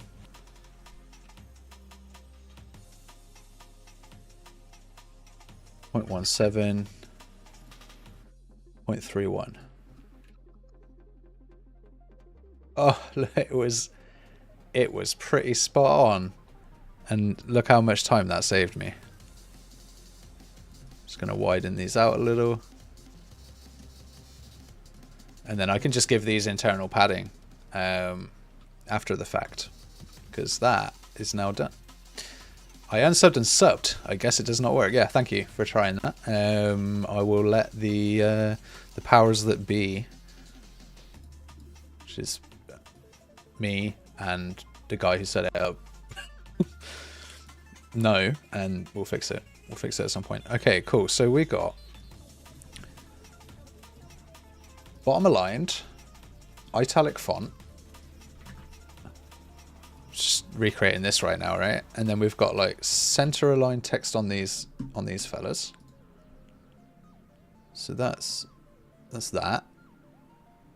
And then we got a little bit of padding off the left for this one. So we'll just pad this off the left a little bit, 50 units. Oh god, it moves absolutely everything. That's horrible. So there's another option for that called margin. So we'll just put 50 in the margin there, maybe 20, maybe 30. Yeah, about 30. That sounds about right. And then there's a little bit of padding off the bottom as well for this. So we'll just bring this up manually, just a little. Just leave it there like that. And then this is also margined off the left a little, say 30 as well. Seems to be reasonable. Cool. Okay, so now we have this element that is actually organized in a way that I can now go and produce entries that match the exact horizontal box layout. So we'll take that horizontal box, we'll come in here, we'll make a new user interface, widget blueprint here, widget underscore order log entry. We'll pop this open, we'll pop this in, we'll go to desired size. Actually, no, we won't. We'll go custom, go like this. Okay. So checking out an entry here, we've got item name in bold, non-italic, same font, I believe. We'll just, yes, we've got item order cell amount, so that's fine. Let's just get these designed in the same way. So I think it's this font here, it's bold, very cool. This is just going to be item name. Very good. We've also got these dotted lines along the bottom, which I'm actually going to need to go and steal, because I'm pretty sure that isn't going to be an element that was delivered. Pretty sure they didn't deliver like a straight up bunch of dotted lines, so we're going to go and need to make that. We're going to go and make that ourselves. And I kind of want to do it in a material. Kind of want to do it in a material where basically, rather than importing a strip that is all those dots, I just make a material that reproduces those dots. Let's finish this bit first. I'm going to wrap this with a vertical box and just add an image underneath to remind me that those dots need to be in there. Image dots. And we'll just make this 2 or 4 pixels tall. That'll be fine. That'll be dandy. Right. 0? Yeah. Right. This is like 2. And this is like 2. Like, gee whiz, guys. Heaven. Let's go there. Okay. Let's make this, you know, a less garish brown or something for now. And in fact, it has a padding. So let's check out the padding. The default height of this is around 50 units by the looks. So let's put 50 in here. Am I right or am I right? Look at that. Look at that. That's what happens when you work in UMG for so long. It's about 50 units. Nailed it. Fill the space here, center align it afterwards. We need to wrap both of these in horizontal boxes. I'm worried it's going to wrap it in one horizontal box, which is exactly what happened. Wrap with a horizontal. I wrapped the wrong one. Wrap with a horizontal box. Thank you very much. Wrap this with a horizontal box, thank you. We'll go into image here. We'll drop an image into both of these. These will both be coin. Haha, nailed it. Why have we got 3 coins though? We've got 1 in order log UI, we've got 1 in main HUD, and we've got 1 in core UI elements. Guess I'll use order log UI. I could go and fix that right now. You know what I was saying about adding a material that would do some dots for us? Turns out there is a material that is 2048 by 8 units that is just all the dots and more, and just empty space. We can't be having that, my friends. We can't be having that. We will make that good. We will make that good. Don't you worry. Is this a normal map? It's not sRGB, is it? Boop. There we go. I love that this game, the engine, has gone, there's a lot of blue in that texture. I guess it must be a normal map. Alright, cool. So we've got our icons in there. We should really think about doing an asset actions here.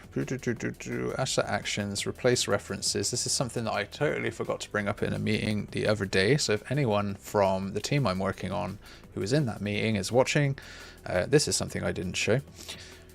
So we're going to replace the references of this coin with a more common coin, which when I typed in coin here, we had 1 in the main HUD, so we're going to go and look at that one, and we're going to put that in here.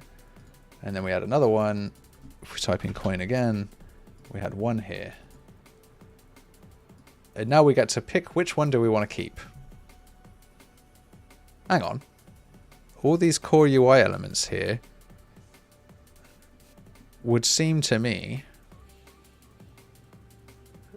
to be an exact duplicate of the ones that were in the order log 1 moment ago. Not 2 moments ago did I look inside this order log UI folder and already see all of these textures. Okay, so it's a bit more of a bigger problem than I thought. Right on. So main HUD. We're going to take the coin from the main HUD in this case. Consolidate files. Delete the other ones. Go and reopen our order log.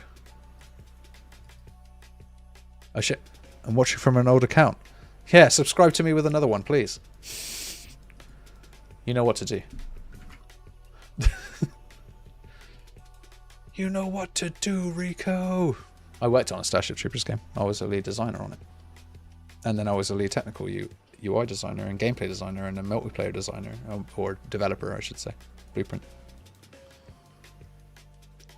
It's basically the defining job of my career. Never peak in whatever you love. Always aim for the next great thing, which I can't talk about because it's under NDA. Isn't that just the best? Welcome, Beth Novak. I've met someone with the same last name as that. You might like, you should chat to them in chat right now. You guys should get a conversation going. Because yeah. Right. Okay, so we got our basic. Yeah, so we can see here this is laid out nicely. We need to sort out the left and right button here. That is like the last thing to do. So let's drop this into here as the proof of concept that we've been all waiting for. This has obviously got to be like some sort of scroll box, right? And it's basically got to scroll around about here. So we've got to wrap this with a vertical box. And then that vertical box basically needs to just go all the way down to about here. And assuming that that works perfectly, which of course it doesn't, what we then do is we bring this down to about here. So that if we resize, this resizes with us. And then maybe we bring this down to about here. I mean, it's going off screen at that point. Yeah, this is fine though. So if we go to here, this is still aligned correctly. Awesome. We will add in this vertical box a scroll box. Probably never going to order more than 100 of these, so we don't really need a virtual list, but we will fill the space with the scroll box, and we will pad it from the top by about 20 units. Nice, nice. Maybe 16 units. And then to test, we can add an entry for our order log into that UI. And we get this super cool, completely not 50 unit tool. Yeah, because I only define the 50 units here. It's not actually 50 units tall. That makes sense. Oh, how can I do this smartly? You could just pad this from the top and bottom by the amount that it needs. Huh. Okay, so let's go 0 and then top 20, bottom 20. It might be too much. 15 by 15, and then grab all of these and make these center aligned. Compile that, and now we get a line item that is too tall. But that's fine, because now we just control it through here completely arbitrarily, and no one will ever know. They'll be like, how is this controlling its own space? Because there's no size box in here, I don't understand. And it will really confuse the next person. So it's what we love. This gets centered, compile that, take a look at our order log. Oh man, we're cooking. Look at this. It's basically identical. You can't tell me otherwise. I mean, the bold font is not the same. But we'll ignore that. That's fine. Okay, now, so we're going to finish off this section here with the horizontal. So let's wrap this with a horizontal here. We'll grab 2 images. In fact, these probably need to be buttons, don't they? Yeah. Okay, let's get 2 buttons in here. We have a nice handy generic button that we made for the project that we will just drag in right here. We'll just go 32 units, copy that, paste it over the other side. No, we won't, apparently. Try again. And then we'll center align this. Boop. No, we margined it, so we can't do that.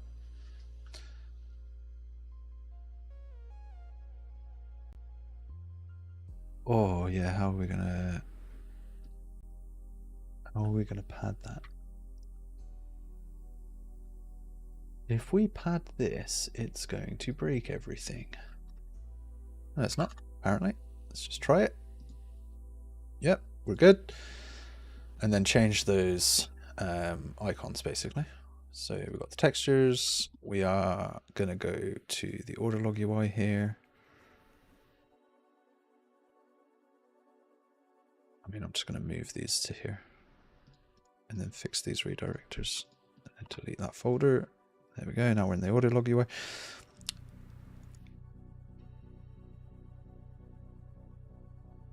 Left and right.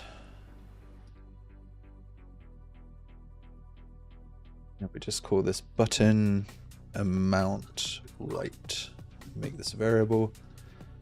Button amount left and make that a variable. Scroll down to the bottom and do the on clicky. Do the same for this one. Cool. So we've got our amount there. And then we'll make a quick function for what that actually does. So let's bring this up here. Make a new function, edit amount, integer amount, int, add whatever this is, which is going to be called delta clamp, or rather whatever's larger, this or 0, I guess. Although I guess if you go to 0, technically we'll remove it from the order log.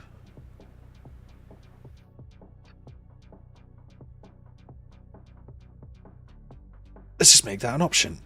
Remove on empty.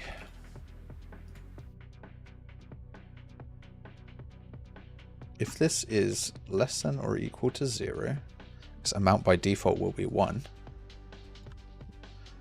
If this is less than or equal to 0 and we're removing on empty, then remove from parent. Nice. Think.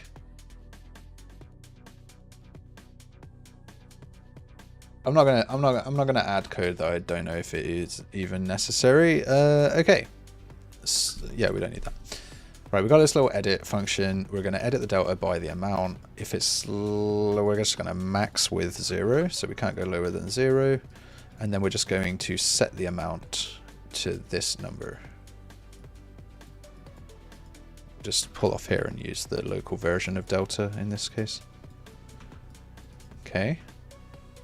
And that needs to set the amount, the text for the amount, right? So we go here, text block amount. Let's get some other exposed text blocks in here. So this is sell price, sorry, order price, sell price. So text block, order price, text block, sell price. I'm going to make all of these variables text block, item name, make that a variable. Okay. Amount, set text. We'll just drag this in.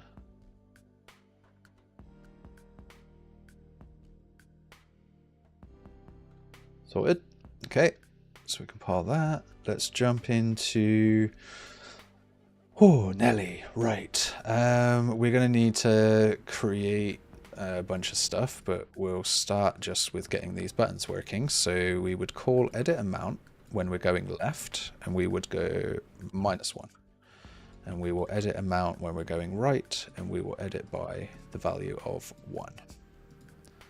Super duper clean. Look at these functions. They're small, they're effective, they're concise, they do exactly what they say on the tin. That's how I like them. Very good. Back to the VizDev side of UI development. Let's take a look at creating this little rounded duder. This little rounded duder here. I should have an idea for this. So a really simple way of making that is to wrap this with a button. And the cool thing about wrapping it with a button is we can actually turn it into a scroller. Let's just put like 3 in here. Let's give it a minimum size of, say, 30 units. Man, I'm so good at this. Every time I pick a number, it's the right number every time. No. Be humble. Be humble. Let's go 60. Let's go 650 units. I think that fits the MO here. 650 units, I think, is the right number to use in this scenario. 3, we're going to need to give it a little bit of a margin from the bottom. Let's go 5.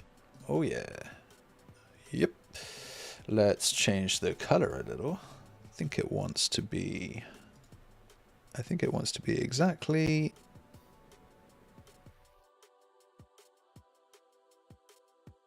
that color. Okay. And then for the button in the background. So we just got this brown outline with this nice cool color on the inside. So for our button, we just go down to our background color, we pick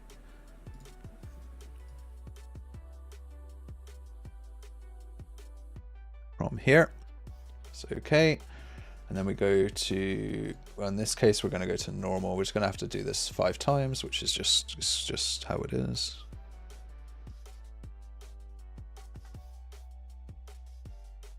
Be the right color.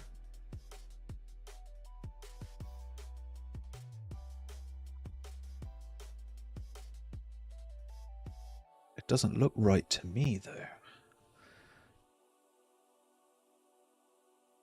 It doesn't look right. Why doesn't it look right? First, oh, we need to make this not visible, because it's gonna keep messing with us. Actually, you might want to click it and just type 20. But anyway, button scroller. Why?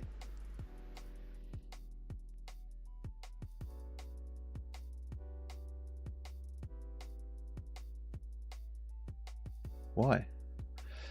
It's not the right color, and I'm literally color picking it directly from the thing, so I'm just going to do it by eye, because yeah, sure, we'll just pick that color. Anyway, so this is cool. It's a button, it's a scroller. If I click on this button, and then similarly, if I, sorry, it'll be pressed and released is what I want. And then, actually, it's not going to work. I wanted to basically make it so you could scroll it.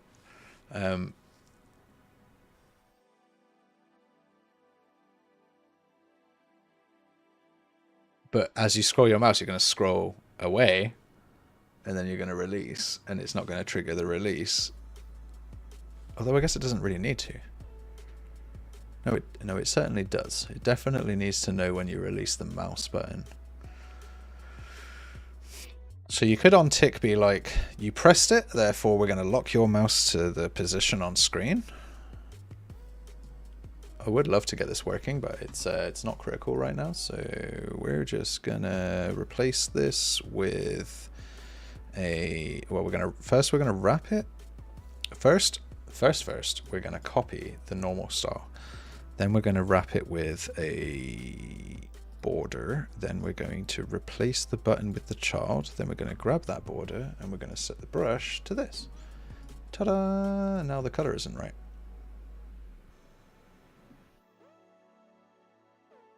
Mess that one up.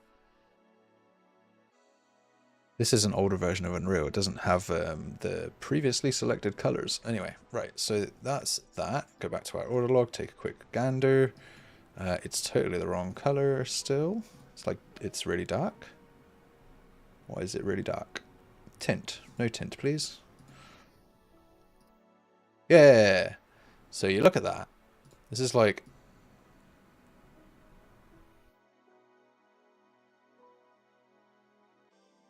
pretty happy with that, folks. Pretty happy with that. And so the next thing to do is actually get this hooked into that debug UI. So if I hit play, what time are we at right now? We're at 3 o'clock. We're 2 hours in. Give it another hour. Close this, pop this open, go to our order UI. Order debug menu 1.0, order total 0. Click on this again. Right, yeah, so it's not compositing them, that's fine.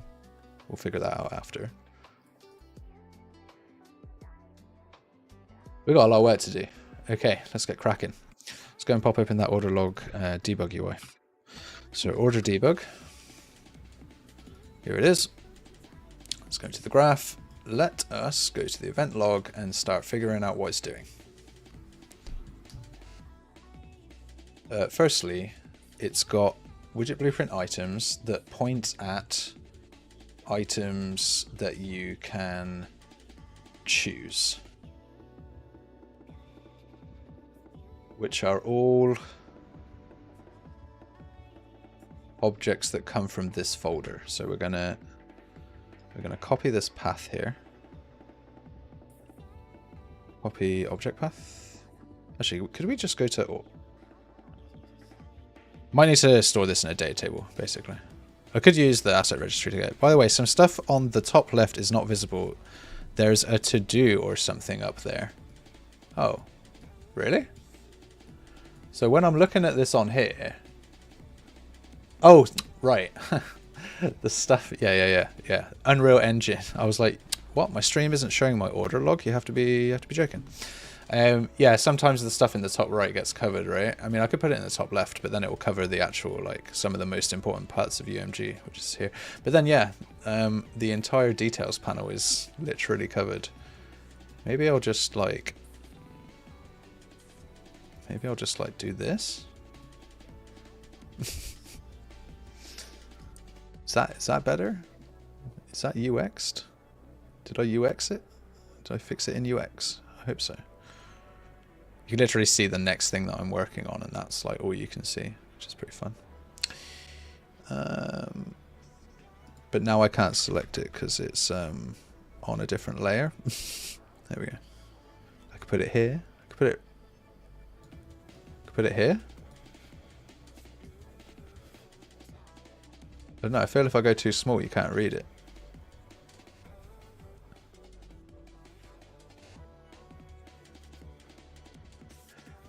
I'm going to put it there, and I'm going to say that's reasonable. Okay. So these items are being hand selected, and then we're going through all the children and casting them to an item button and setting a widget reference on them. Then we're clearing the current order list.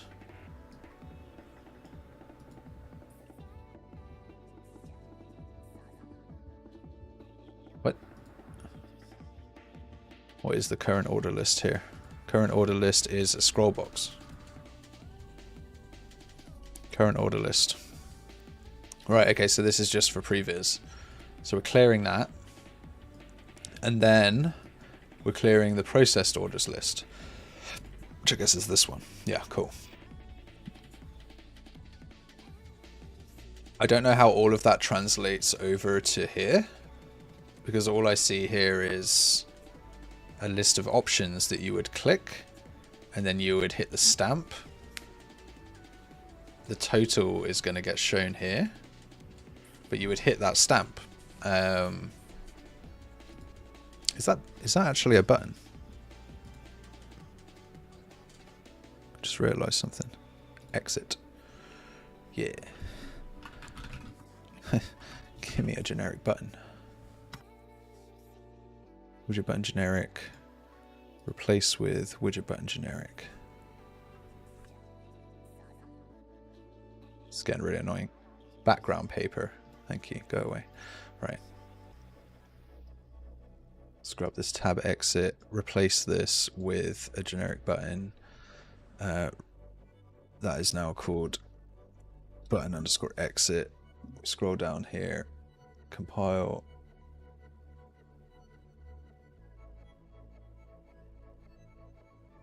Visible, click like this.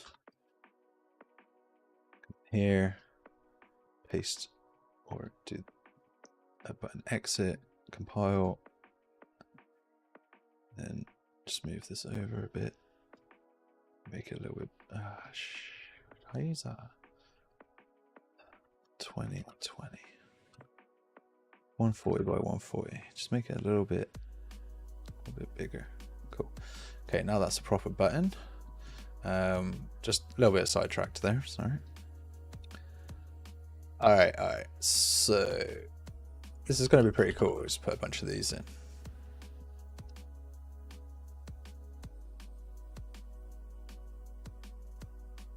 There's just going to be a whole bunch more code now. We've got the entry and we've got the debug UI. When you click a certain button, we place the item order, get all the children and add it to order items, which of course we're going to do based on it having its number be more than 0. and then we're going to edit your resources, yeah. And then we're going to modify the order total, which, yeah, is similar to an edit. It's going up or down. If we're adding, we're taking the amount, we're adding it, we're updating the currency text. Otherwise, we're not adding, we're removing, so we minus. And if we're less than 0, we update the currency text. And if we're not less than 0, we update the currency text. Okay. So this is how they're listing items right now, just like this. I'm gonna iterate on that just a smidge. I'm going to. There's a way to use the asset registry to go through these, but and that would be nicer than having to maintain.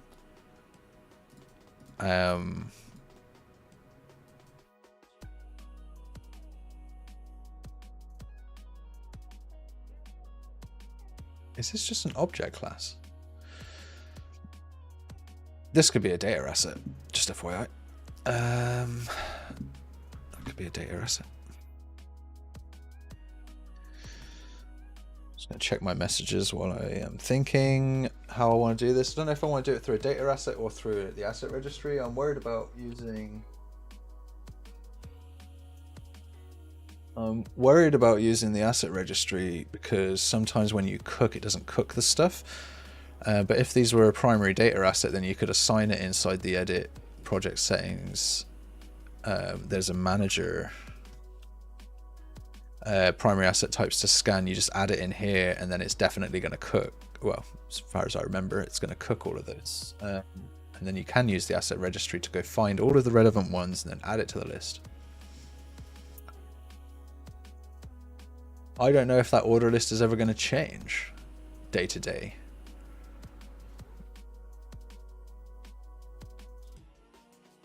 Or be dynamic in any way.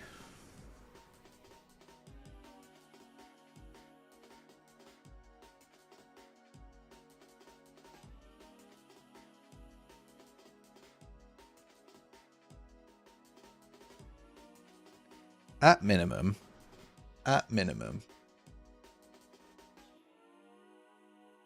we need to have a reference. I need to go and edit this, and I need to look at the code inside here.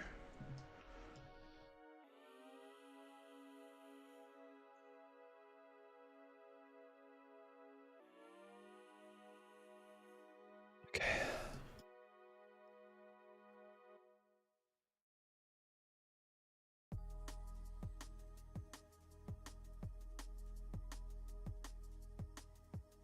In our order entry, event pre-construct, get the item here, compile this. I'm going to turn this into one of the items, like heated gloves. I'm going to bring this. We're going to compile this, I guess, complex to function init appearance.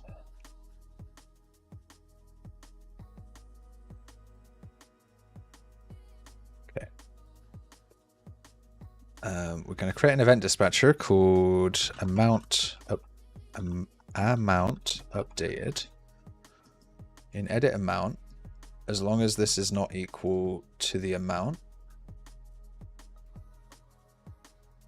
that we're already displaying, then we will update the amount and trigger that delegate. Amount updated, call that. And then in amount updated, what we're going to do is add 2 variables. One's going to be an item object base class called item, and the other one is going to be new amount. Do that as an integer. We'll take the amount and the item. File that, target, text block, text item name goes in here, and the appearance there. Okay, and then this should also have a cost. Gold value here. So we're going to take that and we're going to apply that to the... Wait a second, we've got two values here. We've got order price and sell price.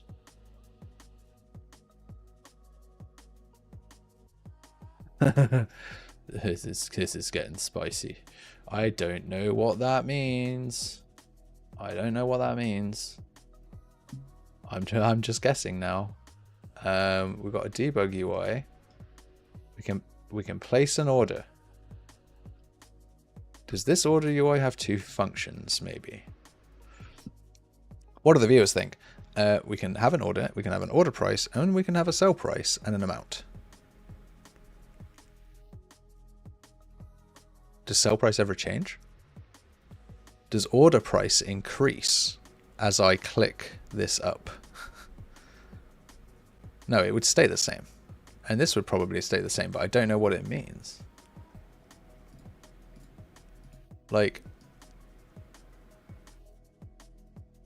I don't know what it means, Captain. So I would expect... Firstly, order price and sell price are different. There's 3 here. Maybe they're selling for 1 each. But the order price is 2. There's no clear sell button. There is an order total, which I think if you click this button, it's going to stamp and take all that money away from you, which is what we can see in the debug UI. So I just don't know what sell price is. So we're literally going to evidence that by sticking 3 question marks in there. And order price is what we're going to change for the gold value here. Plug that in. I think that's reasonable. That's reasonable. Shelf type, race modifier, item tier, item type. Yeah. Hide all the disconnected pins because we don't need them. Okay. And then refresh this.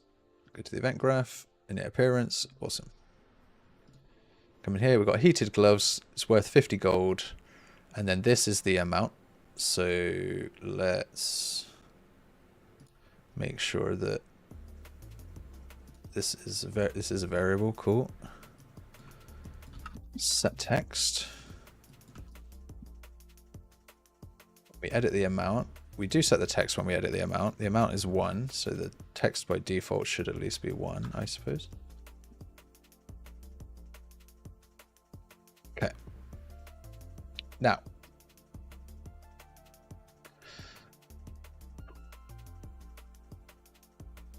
you click the button, you edit the amount. We know that you've edited the amount. We've got an order log here that is going to create a set of them, or are we just going to do exactly the same thing that the order debug UI did, which is that they just exist? I would prefer it to come from data. I don't like putting things in the list. If I look at the code again,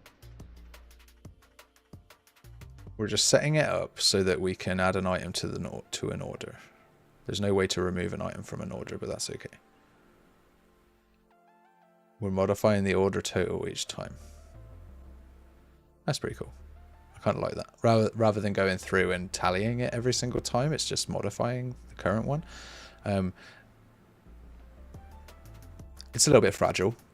I like to retally the cost based on what's in the order. That's how I like to do that.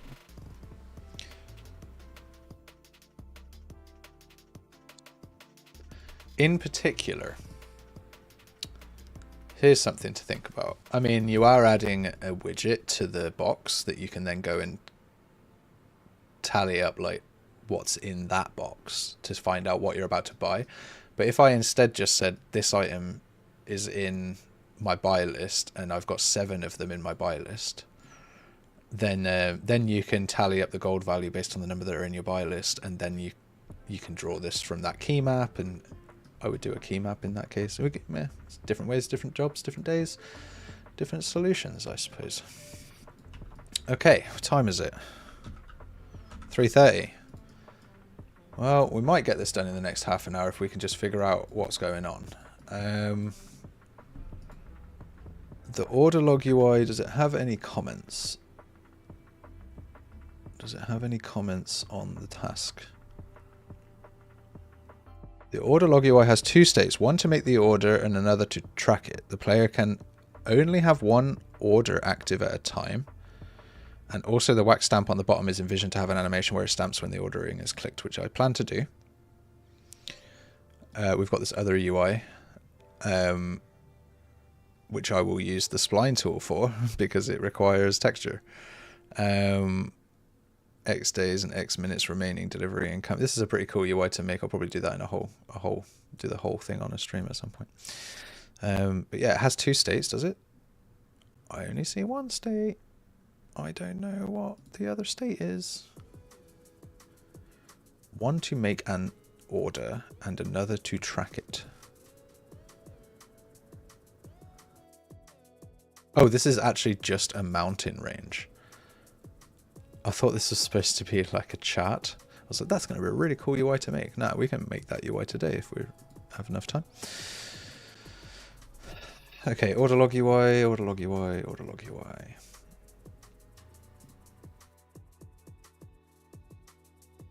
I still am undecided how I'm going to populate this list. I'm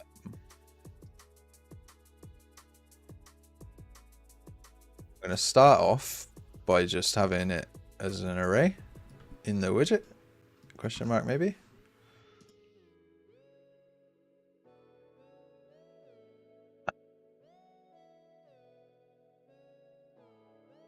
Right. Yeah, let's do it. Items. Let's do it. Stop dilly-dallying.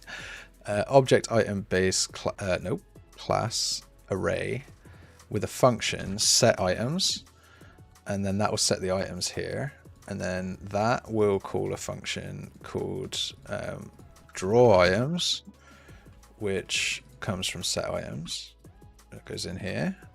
It also comes from the event graph preconstruct, which is going to draw all the items.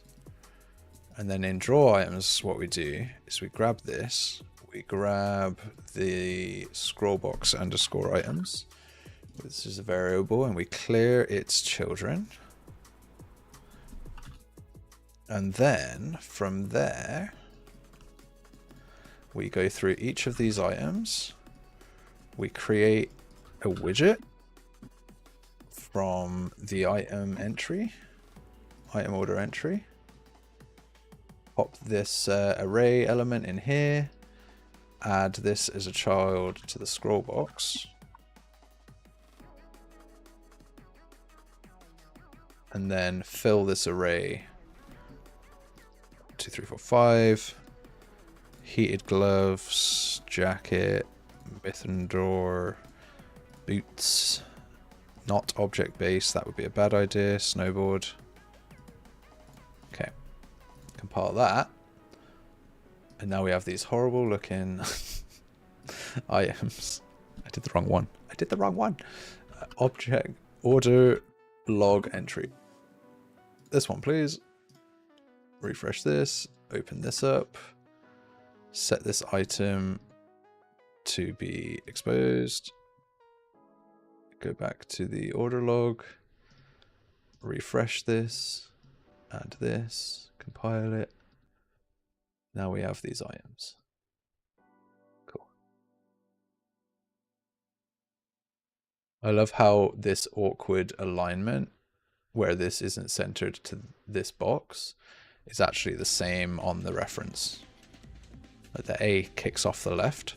It's like I've done it that closely that I also don't like it because it's not correct. Let's do that. I wish this was centered actually. Like, I actually don't like this at all. I want this to be like this, and then I want to go into the order log entry. This is why I like doing it this way, is because now everything is super easy to align. They both use exactly the same, yeah, makeup. It's very cool. I've done it in the past as well, where like the header and the actual log are the same thing. Yeah, that feels good. That feels good to me.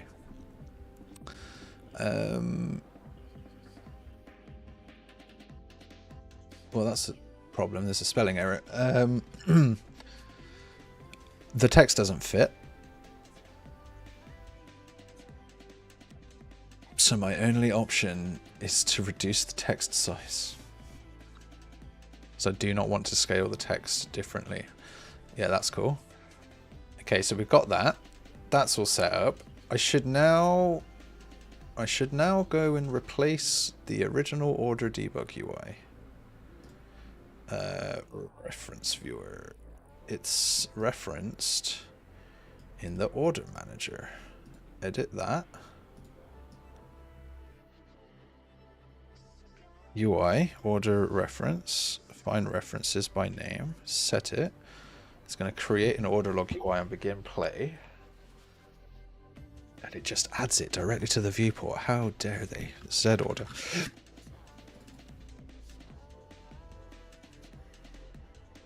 Add order log. We want that to be below the modals. And below the order tree, I guess. Order log. I'll just go 2. Save that. The order log in here. We don't need a reference to the manager. Don't need a reference to that. In fact, we're going to draw this from the HUD. BP HUD. Create order log. Add it. Cache it.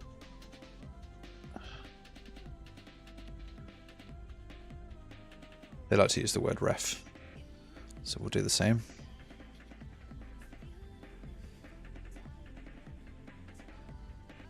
The HUD is responsible for drawing this.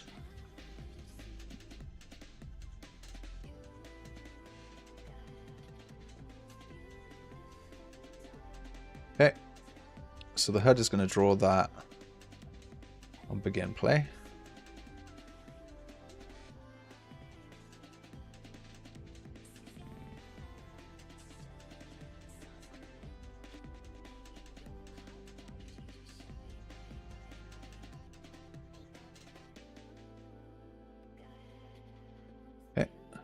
Sorted. And then in the main HUD,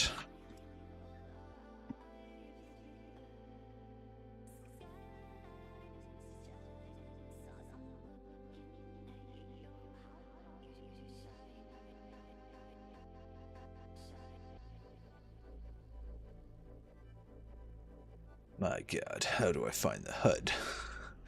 How do I find just like the basic HUD?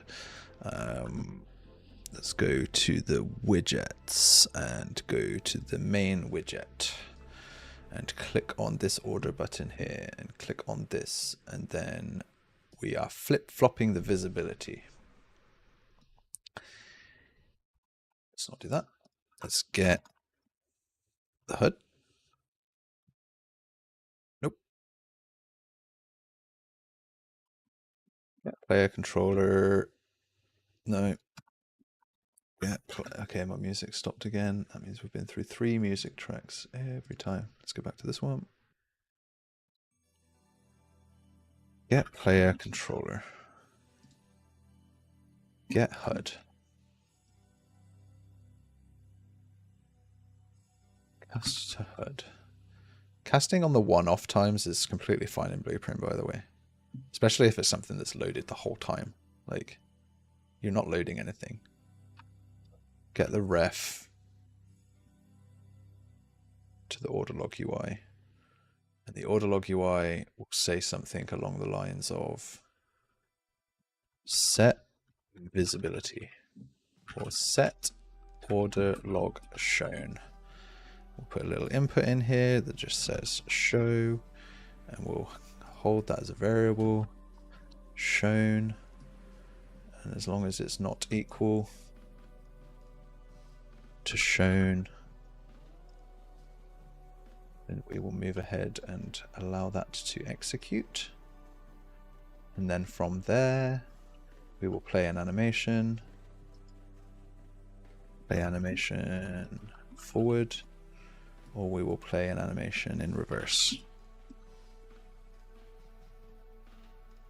The animation, when we play it forward, is we'll call it anim_open. And what this will do is we will take this canvas panel here, move it all the way down.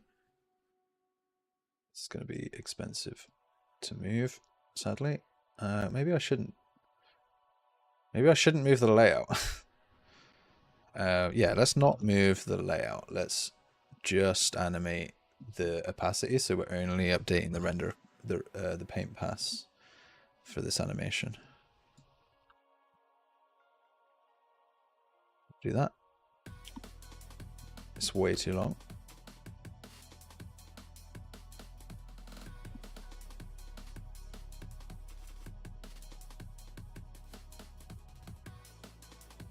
Still way too long, unless I can change the curve.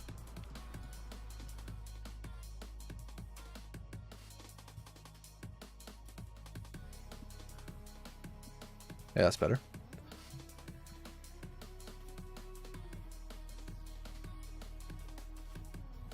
Animation open, animation close. Whenever you open or close, it's going to make the sound of like a paper thing. So then back in our main widget, when we click on that button, we set shown to get shown. The not of that, so this is a toggle.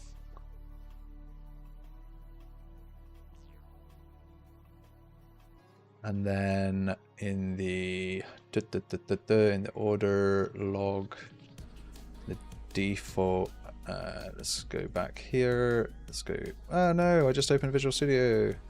Let's go to the event graph here. And over here, this is actually removing it from the parent, which I find strange. So in the original code, the order manager would create the widget once, hide it, like collapsed, and then it would remove itself entirely from the viewport on close, as opposed to setting the order log to be not shown.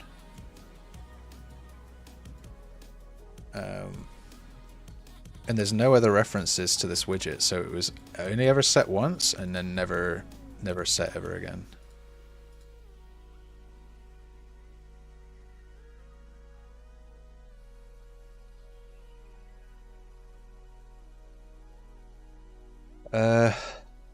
Main map wall fade test.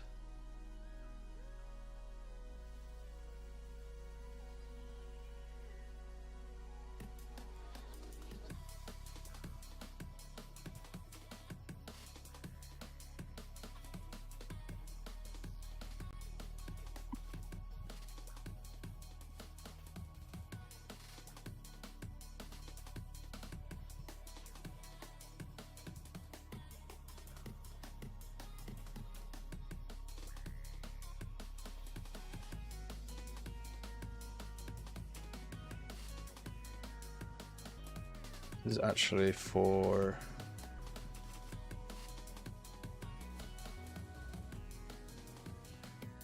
it's on the number key 9. It's going to open the order manager's order log. So what we could actually do is not change the order log here, or the order log manager, I should say.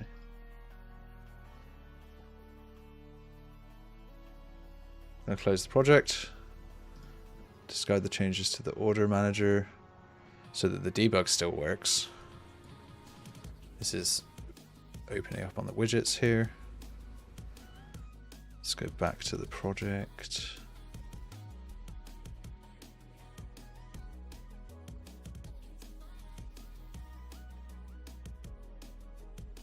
Man, this is a big old one.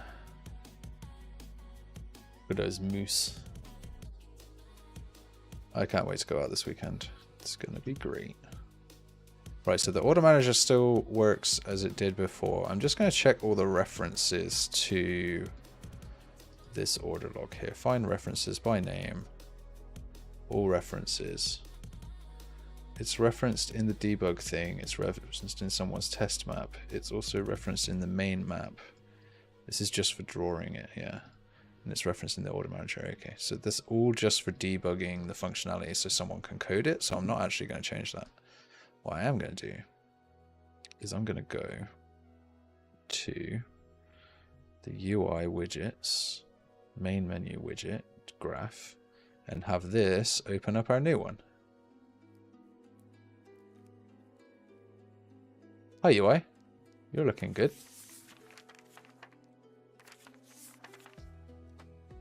Yeah, and that's going to update a number down here, hopefully.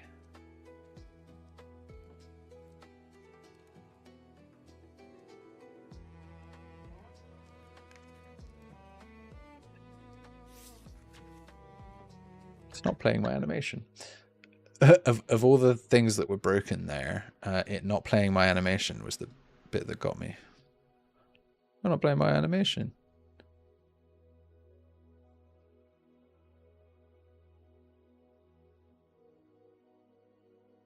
Because it was never meant to be shown. Designer, order log, visibility collapsed.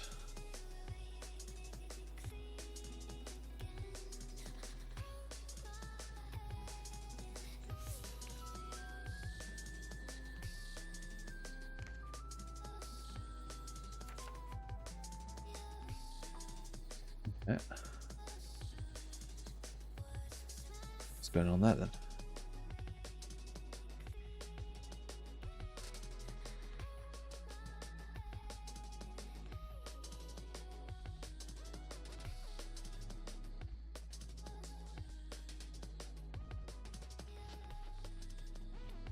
Oh, right, yeah, because nothing ever makes it visible.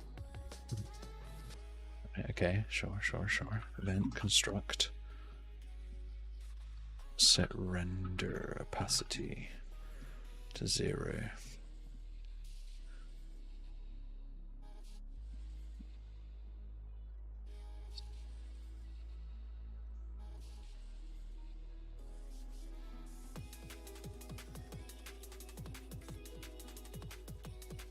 It does need to be.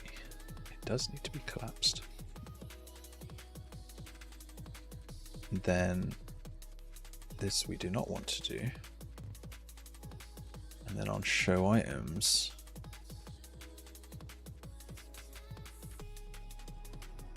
I guess what we could do is bring this in by 1 and this out by 1, and then here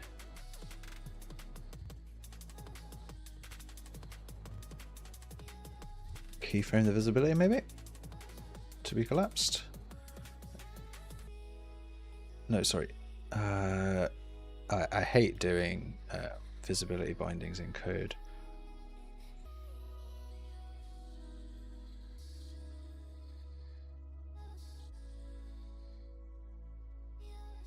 In animation, sorry. I hate doing visibility bindings in animation. I love doing it through code. Animations are just unreliable. Don't know why I'm doing this. Seems a bit ridiculously dumb.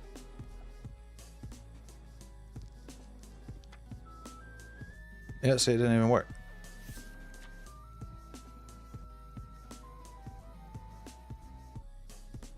Now I'm more interested in, like, why doesn't it work?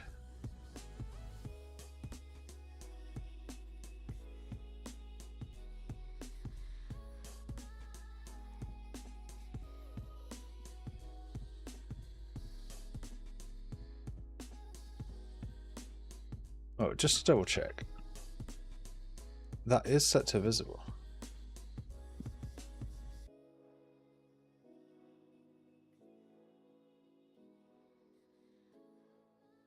why didn't it work?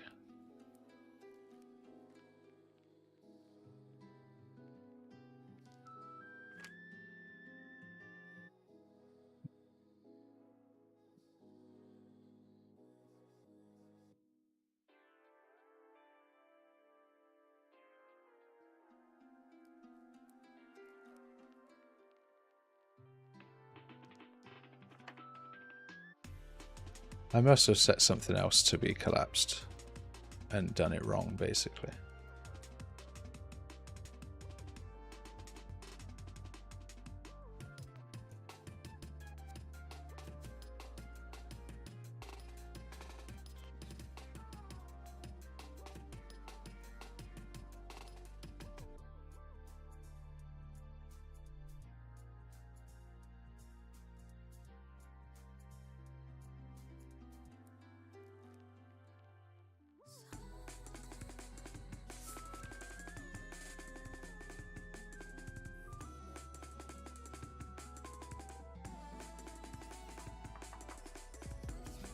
What is going on?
Wet.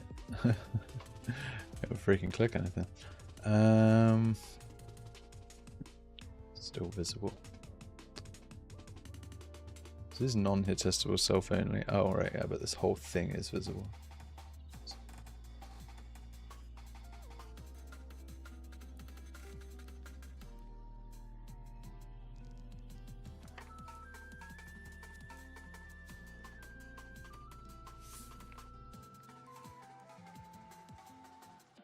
Yeah, and then we make the whole thing visible during the animation, which should be non-hit testing visible.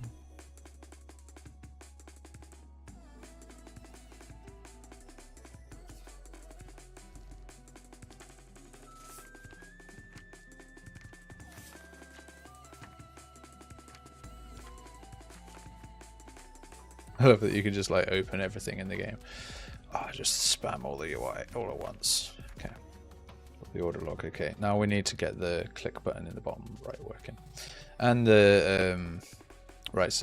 Yeah. So when we draw these items, bind to amount updated.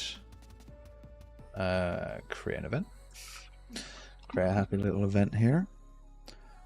Create a matching function. On order amount change. On order amount changed. Promote this to a variable, and it's going to be a key map of objects and count. Item count. We are going to find this item. Actually, all we're going to do is we're going to set. We're going to, sorry, no, we're just going to add.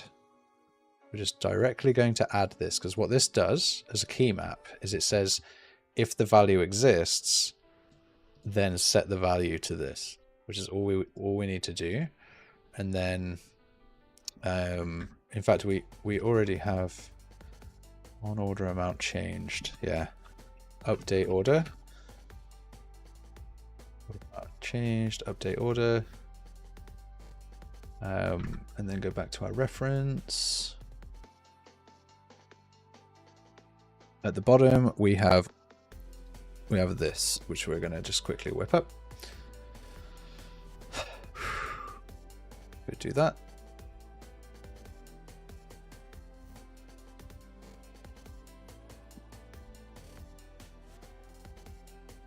I hate how this works.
Units from the right, maybe? No, like 50 units.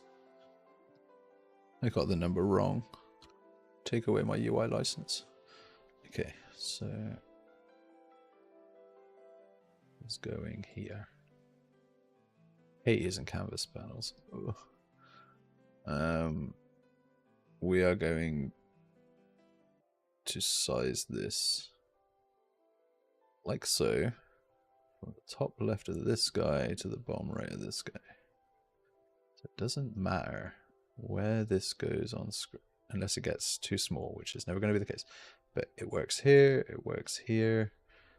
I hate using canvas panels, but it works pretty well for these really bespoke UI. So going with that. This needs to be left aligned. And this whole panel needs to just be brought in a little. Down a little. This text needs to be much bigger and also padded from the top.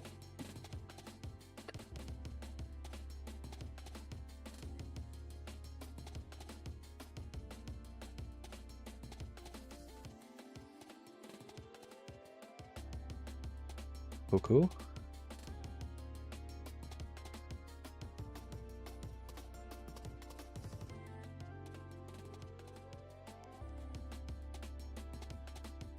Set this to have a minimum width, be right aligned. In fact, this whole thing could just be right aligned. This could just fill the remaining space. This can fill all the space. This no longer needs a minimum. Done. That'll do, I think. Cool. So this is total price. This is never going to change.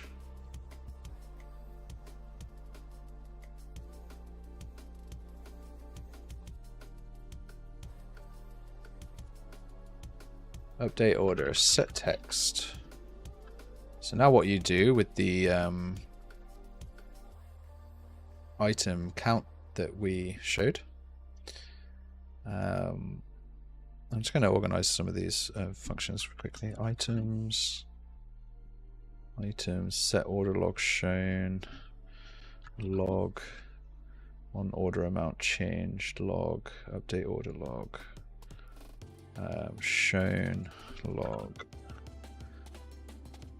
This can go into items. Item count. Okay. So what you can do from here is you can go for each of the keys, go through each of the keys,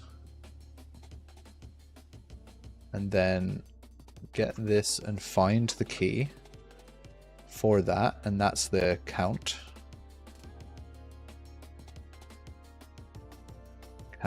And then you can get the defaults for this. Hide everything except the item data, I guess. Break. Hide everything except the gold value. And then multiply these together to create a number that goes into total here. Promote to local variable L total. Total add this becomes the total.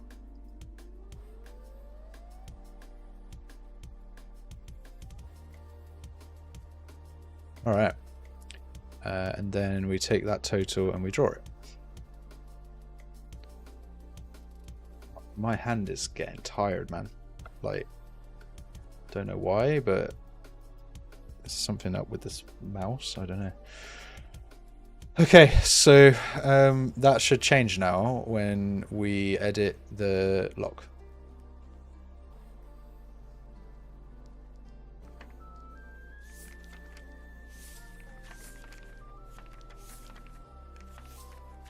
Ironically, it says 1 by default, which I guess I need to actually set it to 0 by default. It does work though. Yeah, this value should be, whoops, this value should be 0 by default.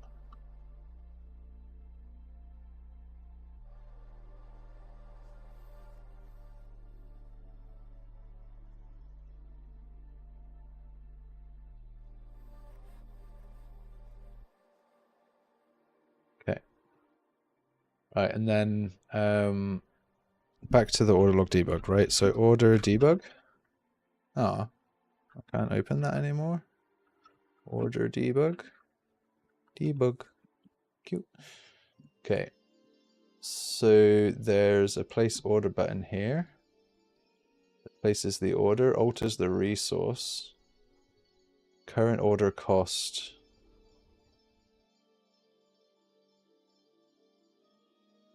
Yeah, multiplied by -1. Total daily expensive of the game instances. These added together. Modify the order total. I guess it's going to reduce it to 0, but that's fine. Okay, so order log here. Let's do new function. Purchase order. Put that in the log. Do this. For our update order, what we're going to do is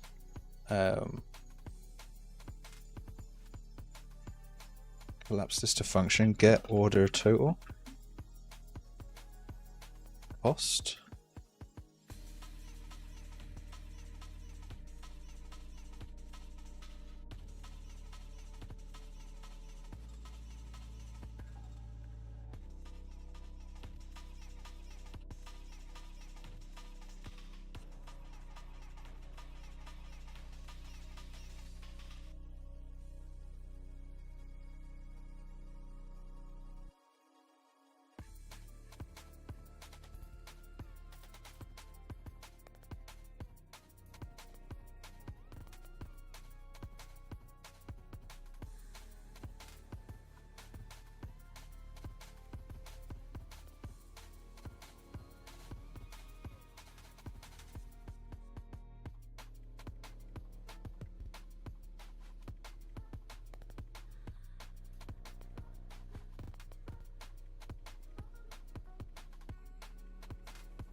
Why isn't it letting me do that? That's super annoying. We're just going to make a new function. Screw get order total cost. Let's just make a new function. Get order total cost. It was just giving me a blueprint error. Promote to local variable L total. I'm sorry, what? Why aren't you letting me do that?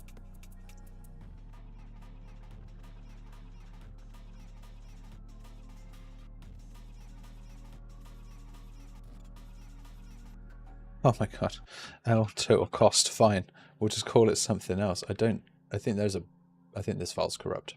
I think I've just corrupted this file. I should not carry on. I don't know what's going on. Anyway. So purchase order. We have get purchase order total. We have this. We get order total cost here. That's cool. When we purchase the order, we also get the total cost. And we add it to here. We multiply it by -1 for here. We do that. Do this. And then we clear. Whoops. Then we clear the item count. Clear.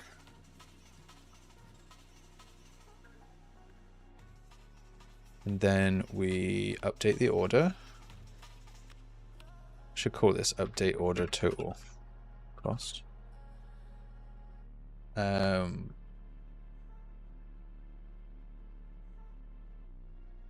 then,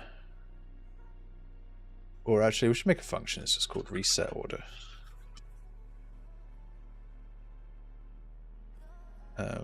Purchase order, do this, reset order.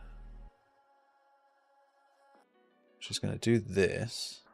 And then it's also going to go through our scroll list. Get all children. For each. Next to order entry. Log entry. And we will put a little function in there to reset it. Reset order entry. So the amount will become 0. And we will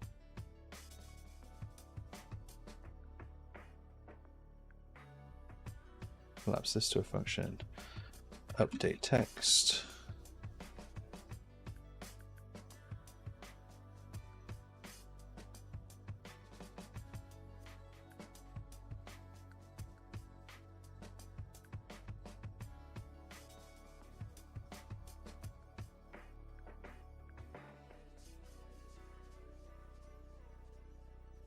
Actually, we could just init the appearance again. Might just be easier. No, this is fine. Yeah, this is fine. Right. Update text here.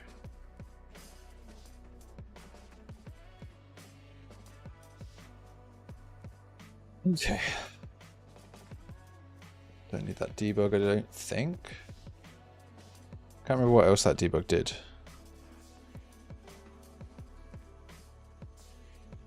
I do not have a numlock for 9. I do. So we can put things in here. Can't do anything. We can order it. It does this timed order thing. And then I don't know what that did. Added several items to something. Open the shop. I don't know. I have no idea. Did I hook everything up? Maybe? No, reset order entry.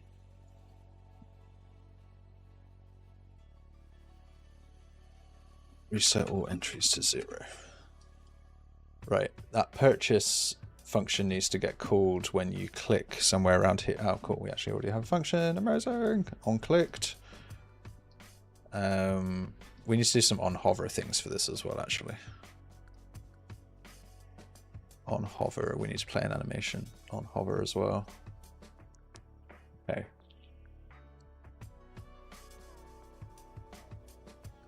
Stamp animation.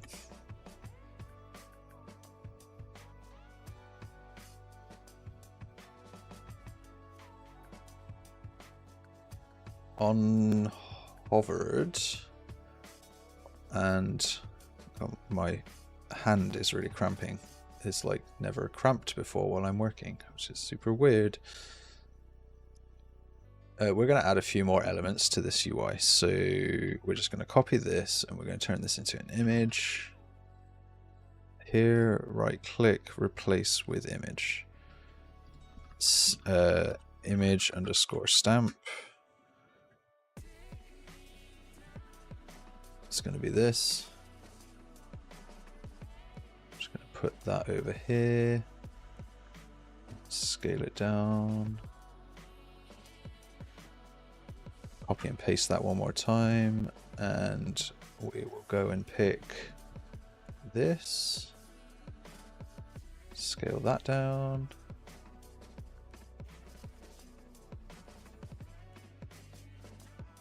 Image stamp seal. Take a look at our reference here. Right, the stamp needs to be smaller.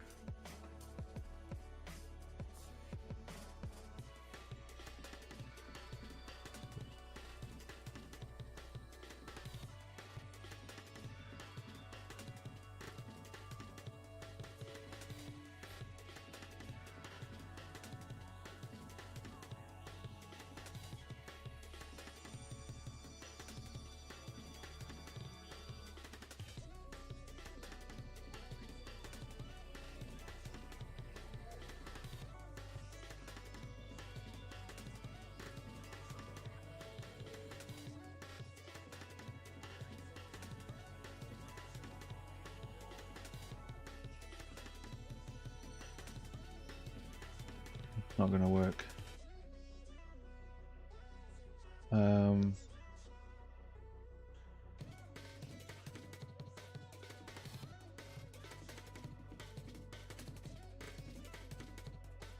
Okay.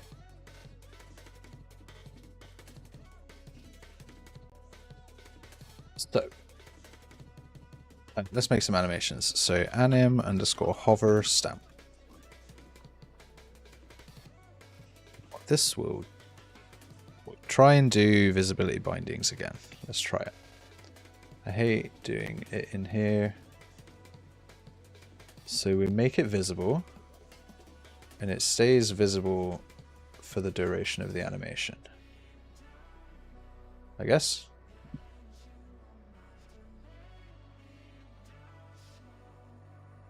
But if we stop an animation midway through, that's going to break. So let's not do it for the full length of the animation, because it might get to here and then you unhover and this animation stops and you unhover. So it plays that one, which is technically also visible by default. If you unhover, anyway, so if you hover, the main thing to do is I wanted to show it like from here to here, or maybe the other way around. Like,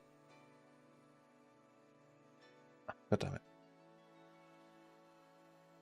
From here, I wanted it to like lift up.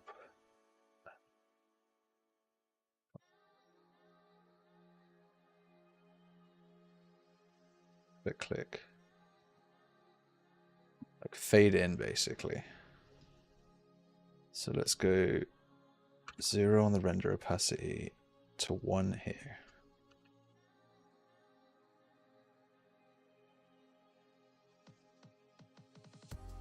Cool, okay. So that's hovering, and it will play in reverse the other way. In fact, we don't even need to play with visibility, we just have it be invisible by default. Okay, so that's the stamp. Then the seal. The seal is simply not visible by default.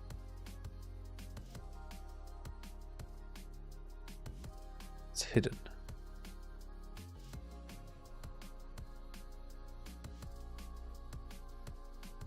Yeah, it's hidden. Yeah. Okay. Now, for anim underscore stamp, we would Firstly, set the seal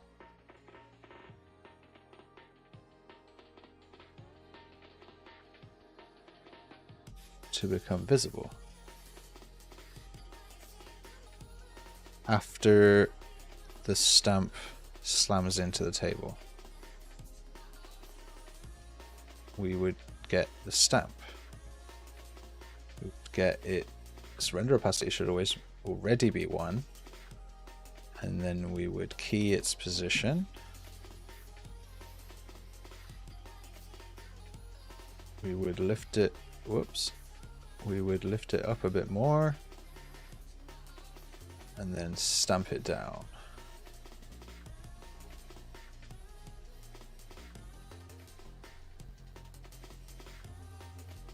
Damn it.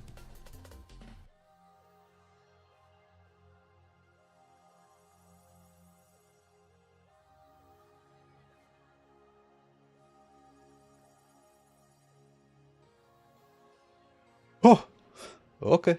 Yeah. And then here,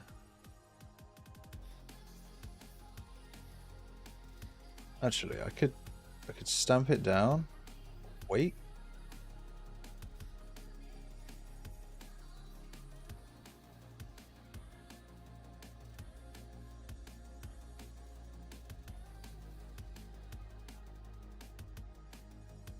Hit this.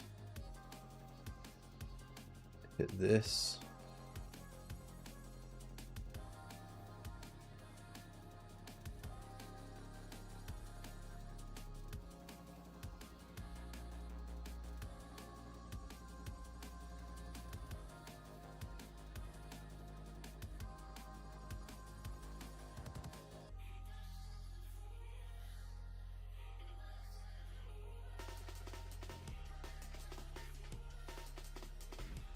Now I'm gonna be messing with this animation.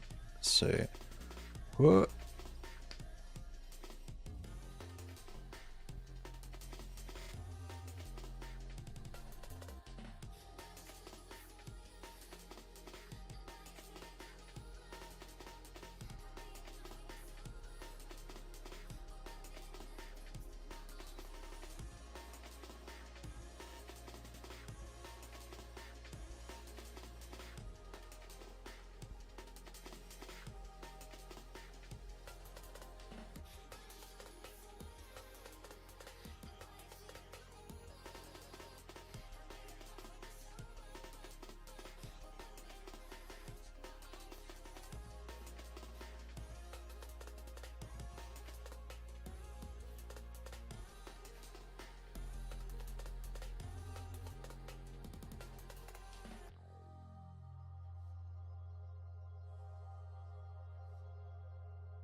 Bam. Bam. Is that it? Dunk.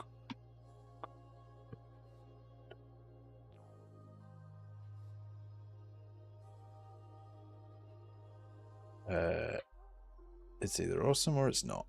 That's about all I can offer.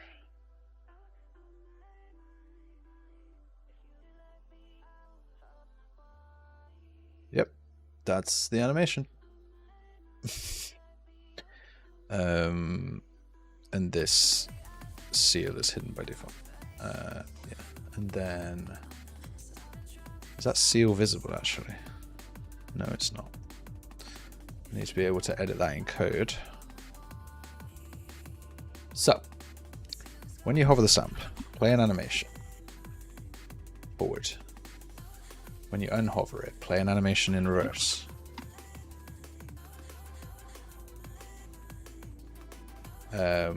As long as get order total cost is more than 0.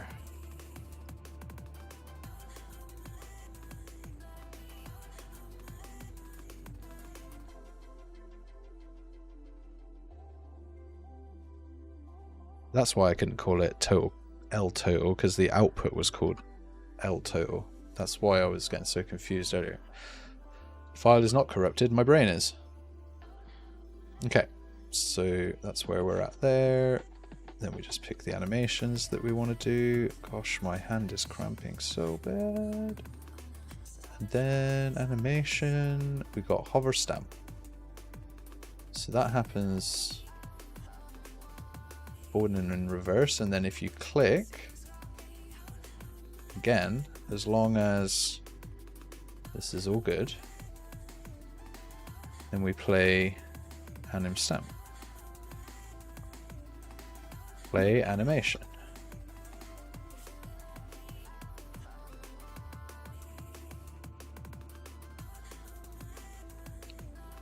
Now in the order log entry there's a little, no sorry, in the debug order log, debug order, oh god, order debug. In here was a little growing timer or something. It's an order list, okay.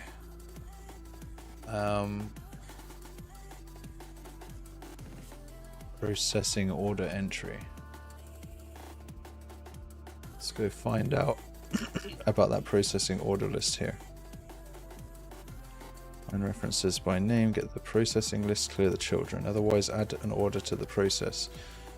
Add a child. I'm guessing it's just going to remove itself after an amount of time. Does a bunch of stuff, removes itself from parent. Okay.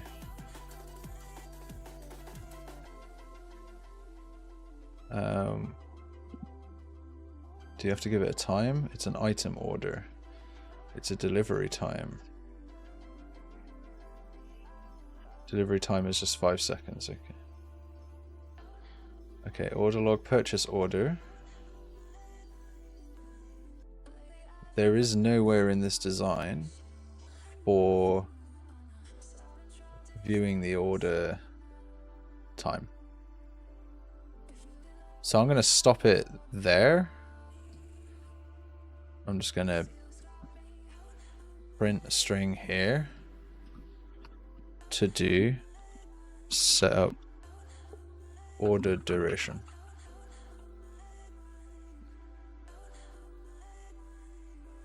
I can do it right now, but like I'd rather not.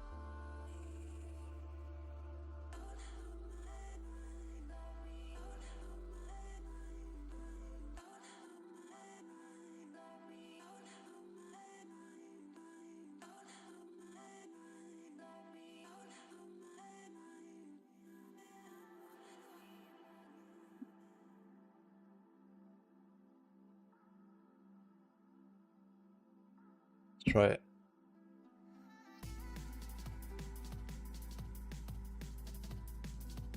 Go to the order log, add some stuff to the order. This is visible by default, which is annoying. Can't click it because it's visible. It's hilarious. Immediately broken. Okay.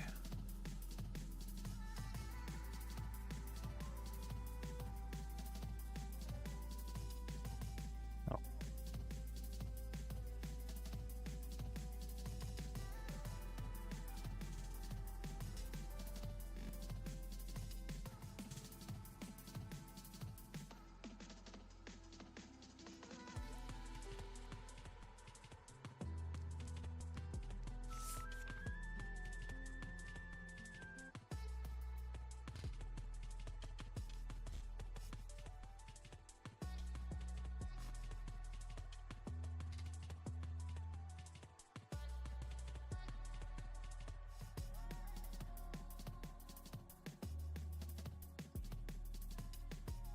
We're almost done.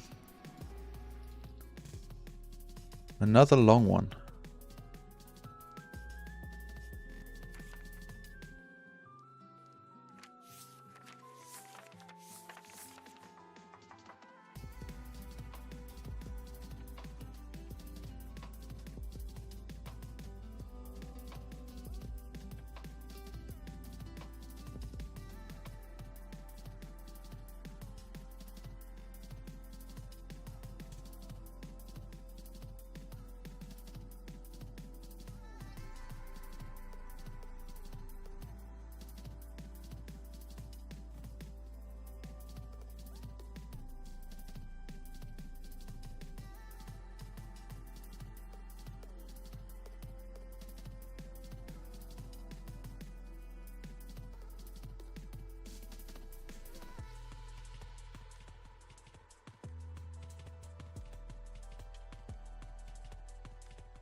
It never reset, actually.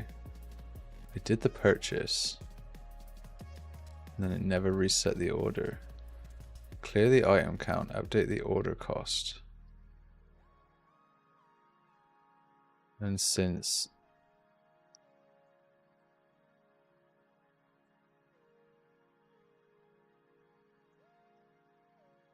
the item count should be empty, it should just come back out as 0 that time.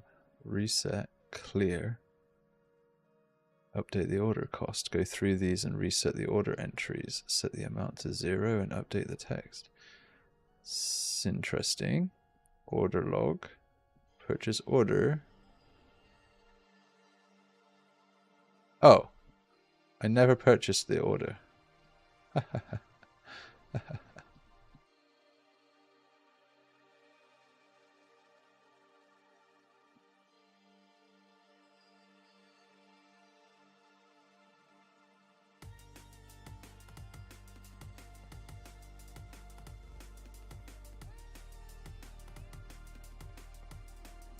Going to give it a little delay so that like when the next bit of UI comes in, which is like there's probably some sleeve that says like an order is in progress, then boom, boom, boom, boom, boom, boom,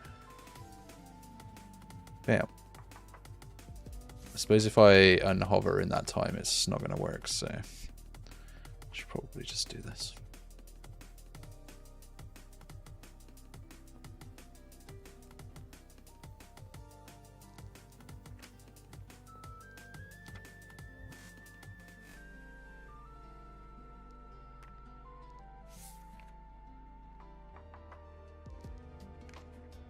I guess I could do something where as soon as it increases again, the red marker goes away. So on order amount changed, get the stamp seal and set the visibility to hidden.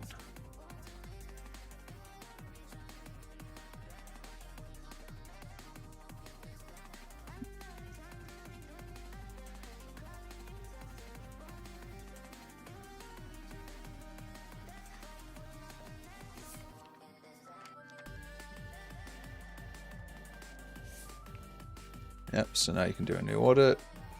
Very cool. And my money at the top is going down, but this UI is actually covering it, which is kind of annoying. What could we do about that? We could shrink the entire thing. We could change the entire layout. Background paper. This is why I don't like using canvas panels, because it's like, oh, I just need to move the image.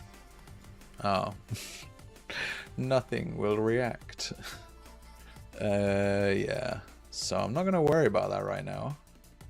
That's the order UI though, so very cool. This is the reference, just for clarity. This was the reference. Has this little stamp thing down here. This is the final piece after a couple of hours. Plus we did a Modal UI today. So let's take a look at the Modal UI as well. Let's just use it on the ledger. Request Modal. You can put whatever you want in here. Make some options. Let's just make 2 options in here. Option 1, option 2.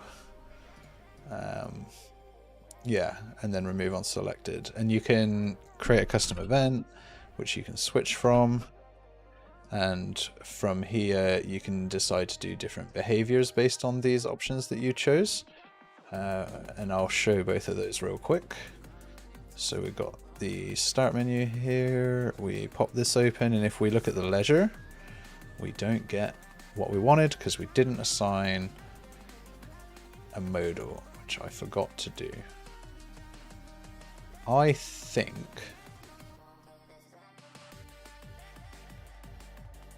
what we need to do is promote to a local variable L modal class, because I've done that twice now, so someone else is probably going to do the same. We're going to promote that to a modal class.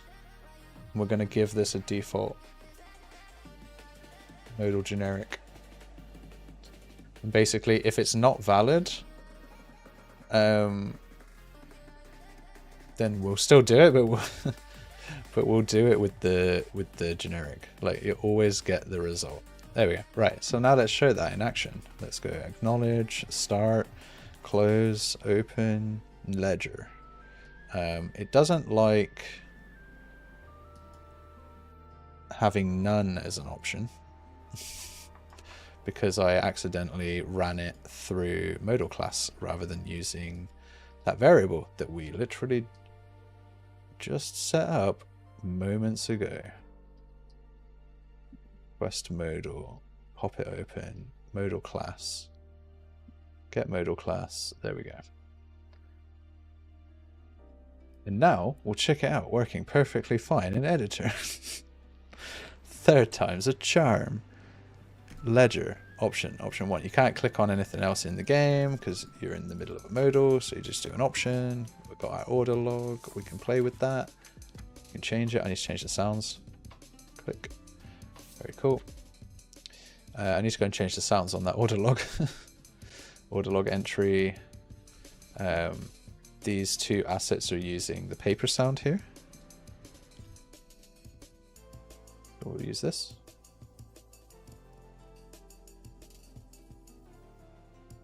We'll go and pause our music.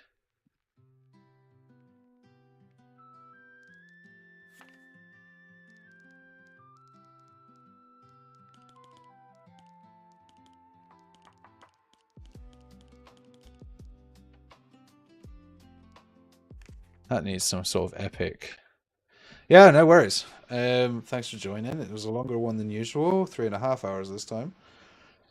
But I forgot to. Well, I didn't forget to. I was busy yesterday and the day before, so I didn't get to do that on those days. So we are granted a slightly longer stream today, and that gives me half an hour until the meeting that I have with these guys to talk about what we've been up to. But it's actually my first time meeting their programmers, so I didn't want to do it on stream and sort of put them on the spot. So we'll catch up with them on stream towards the end of the project, and we'll do a little review of like what was made. But yeah, thanks for watching. See you in the next one. We'll be moving on. We'll be moving on to. Let's have a look here. Well, we'll have more to do on this order UI as usual. We'll get this delivery incoming thing done. X days and XX minutes remaining. And we'll likely move just down the page, so we'll look at this reputation screen. We'll take a look into this one. Similar stuff as usual. Different UI, different day. Thanks for joining. See you in the next one.